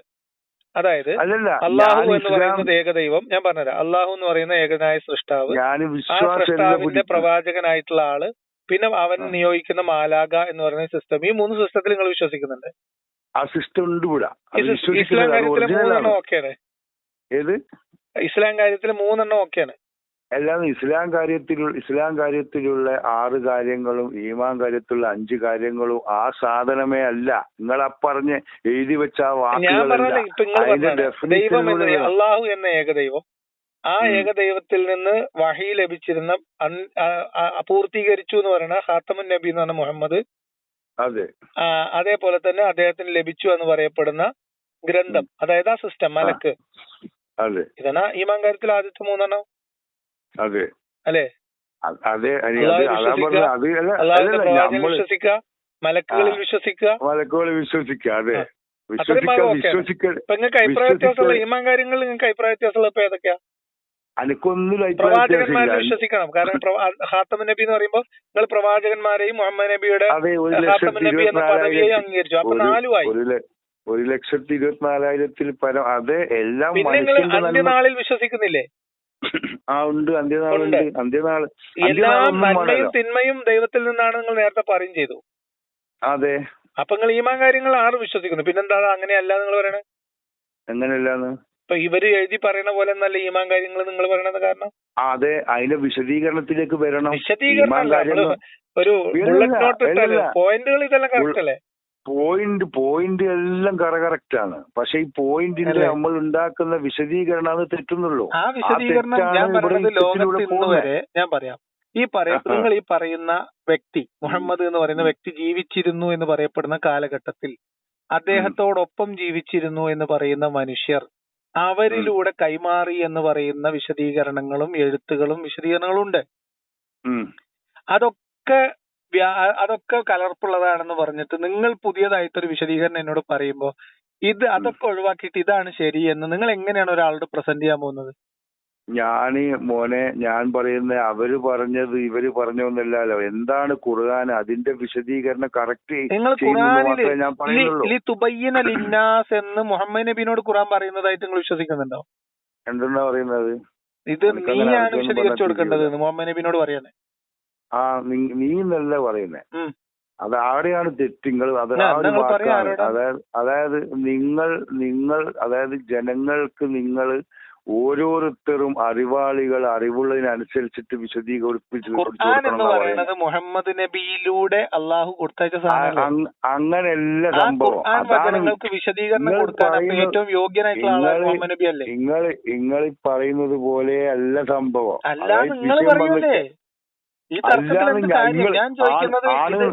ആണ് നിങ്ങൾ പറയല്ലേ? പിന്നെ അല്ലാതെ വേറെ എന്താ? എന്നെ സംബന്ധിച്ച് തബരിയുടെ തഫ്സീറും ജലാലൈനയുടെ തഫ്സീർ മാറ്റി വെച്ചിട്ട് നിങ്ങൾ ഈ ഖുർആൻ വചനം എനിക്ക് വിശദീകരിച്ചു തരാമെന്ന് പറയുമ്പോ എനിക്ക് എന്ത് ഇമ്പോർട്ടൻസ് ആണ് ഇതിന് കൊടുക്കാൻ പറ്റുക? നിങ്ങൾക്ക് ഇഷ്ടമുണ്ടെങ്കിൽ ഇമ്പോർട്ടന്റ് കൊടുക്കാം, ഇല്ലെങ്കിൽ കൊടുക്കാതിരിക്കും. നിങ്ങൾ ഇഷ്ടമാണ്. ഞാൻ പറഞ്ഞു അങ്ങനെ വിശദീകരിക്കുന്ന കുറെ പേരെ എനിക്ക് അറിയാം. ഇപ്പൊ ജീവിച്ചിരിക്കുന്നവർ മരണപ്പെട്ടു പോയ സ്വന്തം നിലക്ക് ഖുർആൻ ഈ പറയപ്പെടുന്ന പരമ്പരാഗത വ്യാഖ്യാനങ്ങളൊക്കെ പ്രശ്നമാണെന്ന് പറയുന്ന, അത് ഇങ്ങനെയൊന്നും അല്ല, അതിന്റെ അർത്ഥം എഴുതിയത് അങ്ങനെയാണെങ്കിലും വായിക്കേണ്ടത് ഇങ്ങനെയല്ല എന്നൊക്കെ പറയുന്ന ഒരുപാട് പേര് എനിക്കറിയാം. ആ കൂട്ടത്തിൽ ഒരാൾ കൂടി ഉണ്ട്. അത്രേ ഉള്ളൂ. അങ്ങനെ അത് നിങ്ങൾക്ക് എന്ത് രീതിയിലും ആക്കും. ഞാൻ നിങ്ങളെ ചെറിയ രീതിയിലൊരു എക്സാമ്പിൾ പറയാലോ. നമുക്ക് അങ്ങും ഇങ്ങൊന്നും പോകണ്ടല്ലോ. നമ്മളെ കൺമുന്നിൽ കാണുന്ന എല്ലാവരും അനുഭവിക്കുന്ന ഒരു വിഷയം പറയാലോ. രാജ്യത്തൊരു നിയമം ഉണ്ടെങ്കിൽ ആ നിയമത്തിനെ എതിർക്കുന്ന എത്ര പേരുണ്ട്, അതിനെ അംഗീകരിക്കുന്ന എത്ര പേരുണ്ട്, അത് ശരിയാണെന്ന് പറയുന്ന എത്ര ആളുണ്ട്. പല രീതിയിലില്ലേ? പക്ഷെ ആ നിയമങ്ങളിലൂടെ നിങ്ങൾ എന്ത് ഇല്ല എന്ന് പറഞ്ഞാലും നിയമം ഗവൺമെന്റ് കൊണ്ടുവരേണ്ടത് നിർബന്ധമായിട്ട് കൊണ്ടുവരൂലേ? അത് ഒരു ബന്ധമുണ്ടല്ലോ. ആ നിയമം തന്നെ ഇതിലുള്ള നിയമം തന്നെയാണല്ലോ ഇവിടെ ഞങ്ങളിപ്പോ പറയുന്നത്. നിങ്ങളും ഞാനും ഇതിൽ എത്ര തർക്കിച്ചാലും ഞാൻ പറയുന്നത് ഒരു ദൈവമുണ്ട്. ആ ദൈവം ഉണ്ട് എന്നുള്ളത് നിങ്ങൾക്ക് അറിയുന്ന ഒരു കാലത്ത് അല്ല, വിശ്വാസമല്ല, അത് ഒറിജിനലാണ്. അല്ലാണ് വിശ്വാസം എന്ന് പറയുന്നത്. ബോധ്യപ്പെടുന്നത് പോലെ മറ്റൊരാൾക്ക് ബോധ്യപ്പെടുന്നില്ലെങ്കിൽ അത് വിശ്വാസം തന്നെയാണ്. വേറെന്താ? അല്ലാന്ന് ബോധ്യപ്പെടുന്ന അത് പറഞ്ഞു കഴിഞ്ഞാൽ നിങ്ങളോട്. കാരണം നിങ്ങൾ എപ്പോഴാണ് നിങ്ങളെ അറിവിലേക്ക് ഈ ദൈവം എന്ന് പറയുന്ന സാധനത്തിലൊന്നും എന്നെ സംബന്ധിച്ച് അങ്ങനെ ഞാൻ അത് ഭയങ്കര സീരിയസ് ആയിട്ട് എടുക്കുന്ന ആളല്ല. നിങ്ങൾ സീരിയസ് ആയിട്ട് എടുക്കണമെന്ന് ഞാൻ പറയുന്നില്ല മോനെ. നമ്മൾ പറഞ്ഞു വരുമ്പോ എന്താ വെച്ചാല്, നമ്മൾ ഈ മതം എന്ന് പറയുന്നത് ഇസ്ലാം എന്ന് പറയുന്ന മതത്തിനെ ഇപ്പൊ അതിന്റെ പ്രായോഗിക തലത്തിൽ അതിന്റെ പ്രശ്നങ്ങൾ മനസ്സിലാക്കിയിട്ട് അതിന്റെ വ്യാഖ്യാനങ്ങളിൽ ചില തിരുത്തലുകൾ പരിഷ്കാരങ്ങളൊക്കെ ആവശ്യമുണ്ടെന്ന് വിചാരിക്കുന്ന കുറെ മനുഷ്യന്മാരുണ്ട്. അവരുടെ ചിന്തകൾ നല്ലതായിരിക്കാം. ആ കൂട്ടത്തിൽ ഒരാളായിട്ട് നിങ്ങൾ എണ്ണാം എന്നതിനപ്പുറത്തേക്ക് എനിക്ക് ഇതിനകത്ത് വേറെ ഈ ചർച്ചയിൽ എന്തെങ്കിലും പ്രസക്തി തോന്നുന്നില്ല എന്നാണ് ഞാൻ പറഞ്ഞത്. കാരണം ഇതിന്റെ വിശ്വാസപരമായ എല്ലാ കാര്യങ്ങളും നിങ്ങൾ പങ്കുവെക്കുന്നുണ്ട്. അതിന്റെ വിശദീകരണങ്ങളിൽ ചിലയിടത്ത് നിങ്ങൾക്ക് ഇപ്പോൾ ഉള്ള പരമ്പരാഗത വിശ്വാസവുമായിട്ട് ബന്ധപ്പെട്ട് ചില വിയോജിപ്പുകളുണ്ട്. അത്രേ ഉള്ളൂ. അതിനുള്ള വിഷയം വരുന്നത്. അങ്ങനത്തെ വിഷയം വരാന് വിഷയം എന്ന് പറയുന്നത് ഞാൻ പറഞ്ഞില്ല, എല്ലാവർക്കും ഒരൊറ്റ കഥയാണ്. എന്നെ സംബന്ധിച്ച് നിങ്ങളെ പോലെ വിചാരിക്കുന്ന ഒരാള് പിന്നെ വലിയ രീതിയിലുള്ള ഖുർആൻ വിശദീകരണങ്ങളൊക്കെ ക്ലാസ് എടുക്കുന്ന ഒരാളാണ്. അദ്ദേഹവുമായിട്ട് ഞാൻ ഇതേ വിഷയം സംസാരിച്ചു മണിക്കൂറുകൾ. അപ്പോ നേരിട്ട് കണ്ട് ഞങ്ങൾ ഇരുന്നതാണ്. അപ്പൊ ഇരുന്ന അവസാനം പുള്ളി പറഞ്ഞത് ഇങ്ങനെ ഖുർആൻ എന്ന് പറയുന്നത് ഓരോ മനുഷ്യനിലും വഹി പ്രവർത്തിക്കുന്നുണ്ടെന്നാണ്. എനിക്ക് നിങ്ങൾക്കും വഹി ഉണ്ട് എന്നാണ് നിങ്ങൾ പറയുന്നത്. ഖാത്തമുൻ നബി എന്ന് പറയുന്ന കൺസെപ്റ്റിലേക്കാണ് വരുന്നത്. പുള്ളി കുറച്ചുകൂടി പുരോഗമനമായിട്ട് പറഞ്ഞതെന്ന് വെച്ചാൽ ഓരോ മനുഷ്യനിലും വഹിയുണ്ട്, ഓരോ മനുഷ്യനിലും ഈ വഹി പ്രവർത്തിക്കുന്നുണ്ട്, ഓരോ മനുഷ്യനും ദിവ്യബോധനം അപ്പപ്പോൾ ലഭിച്ചുകൊണ്ടിരിക്കുന്നുണ്ടെന്നാണ്. അങ്ങനെയാണെങ്കിൽ ഞാൻ ചോദിച്ചത്, അങ്ങനെയാണെങ്കിൽ പിന്നെ 1500 കൊല്ലം മുമ്പ് ജീവിച്ച ഒരു മനുഷ്യന് ലഭിച്ച അദ്ദേഹത്തിന്റെ വഹിയെ നിലവിൽ ലൈവായിട്ട് വഹി ലഭിച്ചുകൊണ്ടിരിക്കുന്ന ഞാൻ അതിന്റെ മുകളിൽ കെട്ടിമറിഞ്ഞ് തർക്കിക്കേണ്ട വല്ല കാര്യമുണ്ടോ? എനിക്ക് എന്റെ വഴി അനുസരിച്ച് മുന്നോട്ട് പോയാൽ മതി. നിങ്ങളെ വഴിയനുസരിച്ച് പോകുന്നുണ്ട്. പക്ഷെ എന്റെ വഴിയിൽ ദൈവമില്ല, അതാണ് പ്രശ്നം. ആ മതി, പ്രശ്നമില്ല. ദൈവം ഇല്ലാന്ന് നിങ്ങൾക്ക് പറയാം. ഞാനത് ദൈവം ഉണ്ടെന്ന് ഞങ്ങളോട് പറയണമെന്ന് ഞാൻ പറഞ്ഞിട്ടില്ലല്ലോ. അപ്പൊ പിന്നെ നമ്മൾ ഈ ഖുർആൻ ഏറ്റുപിടിച്ച് നടക്കുന്നതിൽ തന്നെ ഒരു ലോജിക് ഉണ്ട് എന്ന് പറയാൻ കാണുന്ന നിങ്ങളിനി എന്ത് സംസാരിച്ചാലും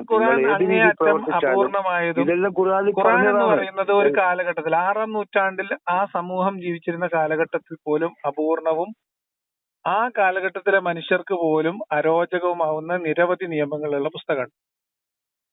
എല്ലാം ഞാൻ നിയമത്തിന്റെ കാര്യം നിങ്ങളോട് ഞാൻ പറഞ്ഞു കഴിഞ്ഞു. ഗവൺമെന്റ് പൊളിറ്റിക്കൽ നിയമമായിട്ടാണ് രാഷ്ട്രീയ നിയമം.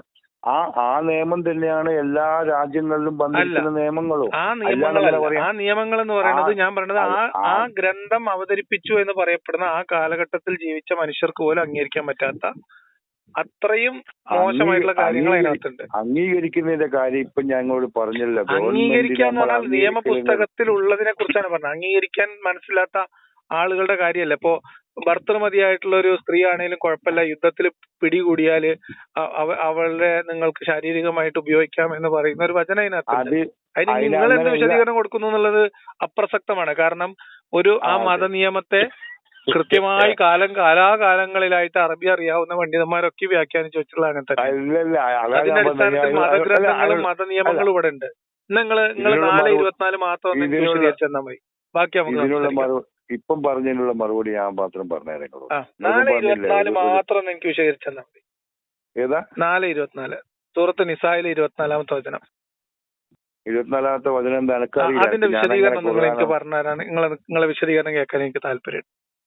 എന്തെന്നാ നിങ്ങളെ യാതൊന്നും അതിന്റെ മലയാളം എന്ന് പറഞ്ഞാൽ നിങ്ങൾ പറഞ്ഞാൽ മതി. ഞാനിപ്പോ വണ്ടിയിലാണ്, യാത്രയിലാണ്. ഞാൻ നോക്കിയിട്ട് പറയാനാ, വിളിച്ചു പറയാനാ. പിന്നെ നിങ്ങൾ പിന്നെ പറഞ്ഞാലും മതി. നിങ്ങൾക്ക് ഇപ്പൊ അറിയെങ്കിൽ നിങ്ങൾ പറഞ്ഞോളി, കുഴപ്പമില്ല. നോക്കി പറയാൻ പറ്റുമെങ്കിൽ പറഞ്ഞോളൂ. നിങ്ങൾ ഇപ്പം പറഞ്ഞതിന്റെ വിഷയം മാത്രം. അൽ മുഹ്സനാത്തു മിനൻ നിസാഇ എന്ന് തുടങ്ങുന്ന ആയത്താണ്. നിങ്ങൾ ഇന്ന് ഭർത്തൃമതികളായിട്ടുള്ള സ്ത്രീകളെ നിങ്ങൾക്ക് നിഷിദ്ധമാക്കിയിരിക്കുന്നു, നിങ്ങളുടെ വലങ്കൈ ഉടമപ്പെടുത്തിയവർ ഒഴിക്കുക എന്ന് പറഞ്ഞ ഭാഗം. അതിനുള്ള മറുപടി ഞാൻ പറഞ്ഞുതരാം. അതായത് ആദ്യം വിശദീകരണം ഞാൻ പറയാം. അല്ലല്ല, അറബിന്റെ അർത്ഥം പറയൽ അടക്കട്ടെ. ഞാൻ വിശദീകരണം മലയാളത്തിൽ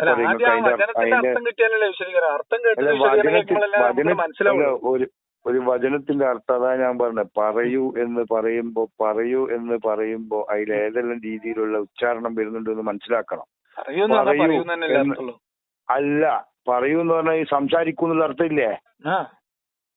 ഉണ്ട്. അത് ഏത് മീഡിയത്തിലൂടെ ആയാലും കുഴപ്പമില്ല. പറയൂ എന്ന് പറഞ്ഞാൽ പറയൂന്നാണല്ലോ അർത്ഥം, കൺവേ ചെയ്യുന്നതാണ് അർത്ഥം. അതെ, പറയൂ എന്ന് പറയുമ്പോൾ പറയൂ എന്ന് തന്നെയാണ് അർത്ഥം. നിങ്ങൾ അതായത് അർത്ഥം പറഞ്ഞിട്ട് നിങ്ങൾ അതിന്റെ വിശദീകരണങ്ങൾ ആയിക്കോളെ, കുഴപ്പമില്ല. അപ്പൊ ഞാൻ പറയുന്നത്, നിങ്ങളിപ്പോ പറഞ്ഞ സംഭവം യുദ്ധം ചെയ്തതിന്റെ വിഷയമാണ് നിങ്ങളിപ്പോ പറഞ്ഞേ. ആദ്യം നമ്മൾ മനസ്സിലാക്കേണ്ട മുസ്ലിങ്ങളും അതെ, യുദ്ധത്തിൽ കിട്ടുന്ന പെണ്ണിന്റെ കഥയാണല്ലോ പറഞ്ഞേ. യുദ്ധമൊന്നും ഇല്ല ഇതില്. പിന്നെ യുദ്ധം നിർബന്ധമൊന്നുമില്ലല്ലോ. അല്ലല്ലോ, നിങ്ങളിപ്പം പറഞ്ഞത് ഒരു പെണ്ണിനെ, ഭർത്തൃമതിയായ പെണ്ണിനെ ആണെങ്കിൽ യുദ്ധത്തിൽ കിട്ടിയ ഒരു നിങ്ങൾ മറ്റു പല ആൾക്കാരും എഴുതിയ വിശദീകരണമാണ്. അത് നിങ്ങൾ നോക്കണ്ട, നിങ്ങൾ ഖുർആൻ വചനം നോക്കിയാൽ മതി. അല്ലാതെ നിങ്ങൾ പറഞ്ഞ വാക്കിലുള്ള മറുപടി ഞാൻ പറയുന്നത്. ഇവിടെ പല മൂല്യന്മാരും അല്ലെങ്കിൽ പണ്ഡിതന്മാരും എഴുതി വെച്ചുള്ള വ്യാഖ്യാനാണെന്നേ. അത് നിങ്ങൾ അംഗീകരിക്കൂലല്ലോ. നിങ്ങൾ തബരീനെയും ജലാലൈനിന്റെ വിശദീകരണം അതേപോലെ അംഗീകരിക്കുന്ന ആളല്ലല്ലോ. അതുകൂടി നിങ്ങളുടെ വിശദീകരണം കേൾക്കാൻ താല്പര്യം ഉണ്ടെന്നാണ് ഞാൻ പറഞ്ഞത്. അതാ ഞാനും പറയുന്നേ. ആയത്തൊന്ന് വിശദീകരിച്ചിട്ട് അല്ല അർത്ഥം പറഞ്ഞിട്ട് പിന്നെ അതിന്റെ വിശദീകരണത്തിലേക്ക് പോയാൽ അത് കുറച്ചുകൂടി സൗകര്യപ്രദമായിരിക്കും. നിങ്ങളിപ്പോ ചെയ്യുന്ന എന്താണെന്നറിയാ, നിങ്ങൾ എല്ലാ സംഘടനയും നിഷേധിച്ചിട്ട് നിങ്ങളതായിരിക്കുന്ന രീതിയിലും നിങ്ങളായിരിക്കുന്ന രൂപത്തിലും ഉണ്ടാക്കി വെച്ചിരിക്കാൻ. ഇല്ല, ഞാൻ ഒന്നും പറഞ്ഞില്ല. ഞാൻ ആ ആയത്ത് നിങ്ങൾ എങ്ങനെ വിശദീകരിക്കുന്ന കേൾക്കാൻ കൗതുകം ഉണ്ടെന്ന് പറഞ്ഞോളൂ. ഈ ആയത്തല്ല എനക്ക് ഈ ആയത്തിന്റെ ഞാൻ നോക്കിയത് എനിക്ക് തിരിയും. എനിക്ക് അങ്ങനെ ഖുർആൻ അങ്ങനെ വിളിക്കണമെന്ന് അറിയില്ല. പഠിച്ചോനെ വെറുതെ എത്ര മണിക്കൂർ ഞാൻ കളഞ്ഞു ഈ ഖുർആനെ കുറിച്ച് നിങ്ങളും ഞാനും സംസാരിച്ചിട്ട്. നിങ്ങളത് നോക്കിയിട്ട് നിങ്ങൾ വിശദമായിട്ട് വിളിക്ക്. എനിക്ക് നിങ്ങൾ ആ ആയത്തൊന്നും നിങ്ങളെ വിശദീകരണം കേൾക്കാൻ താല്പര്യം. ആയത്തിന്റെ വിശദീകരണം മാത്രം കേൾക്കട്ടെ. എത്ര നിങ്ങൾ സൂറത്ത് നിസായില് 24-ാമത്തെ വചനം. ഓക്കെ.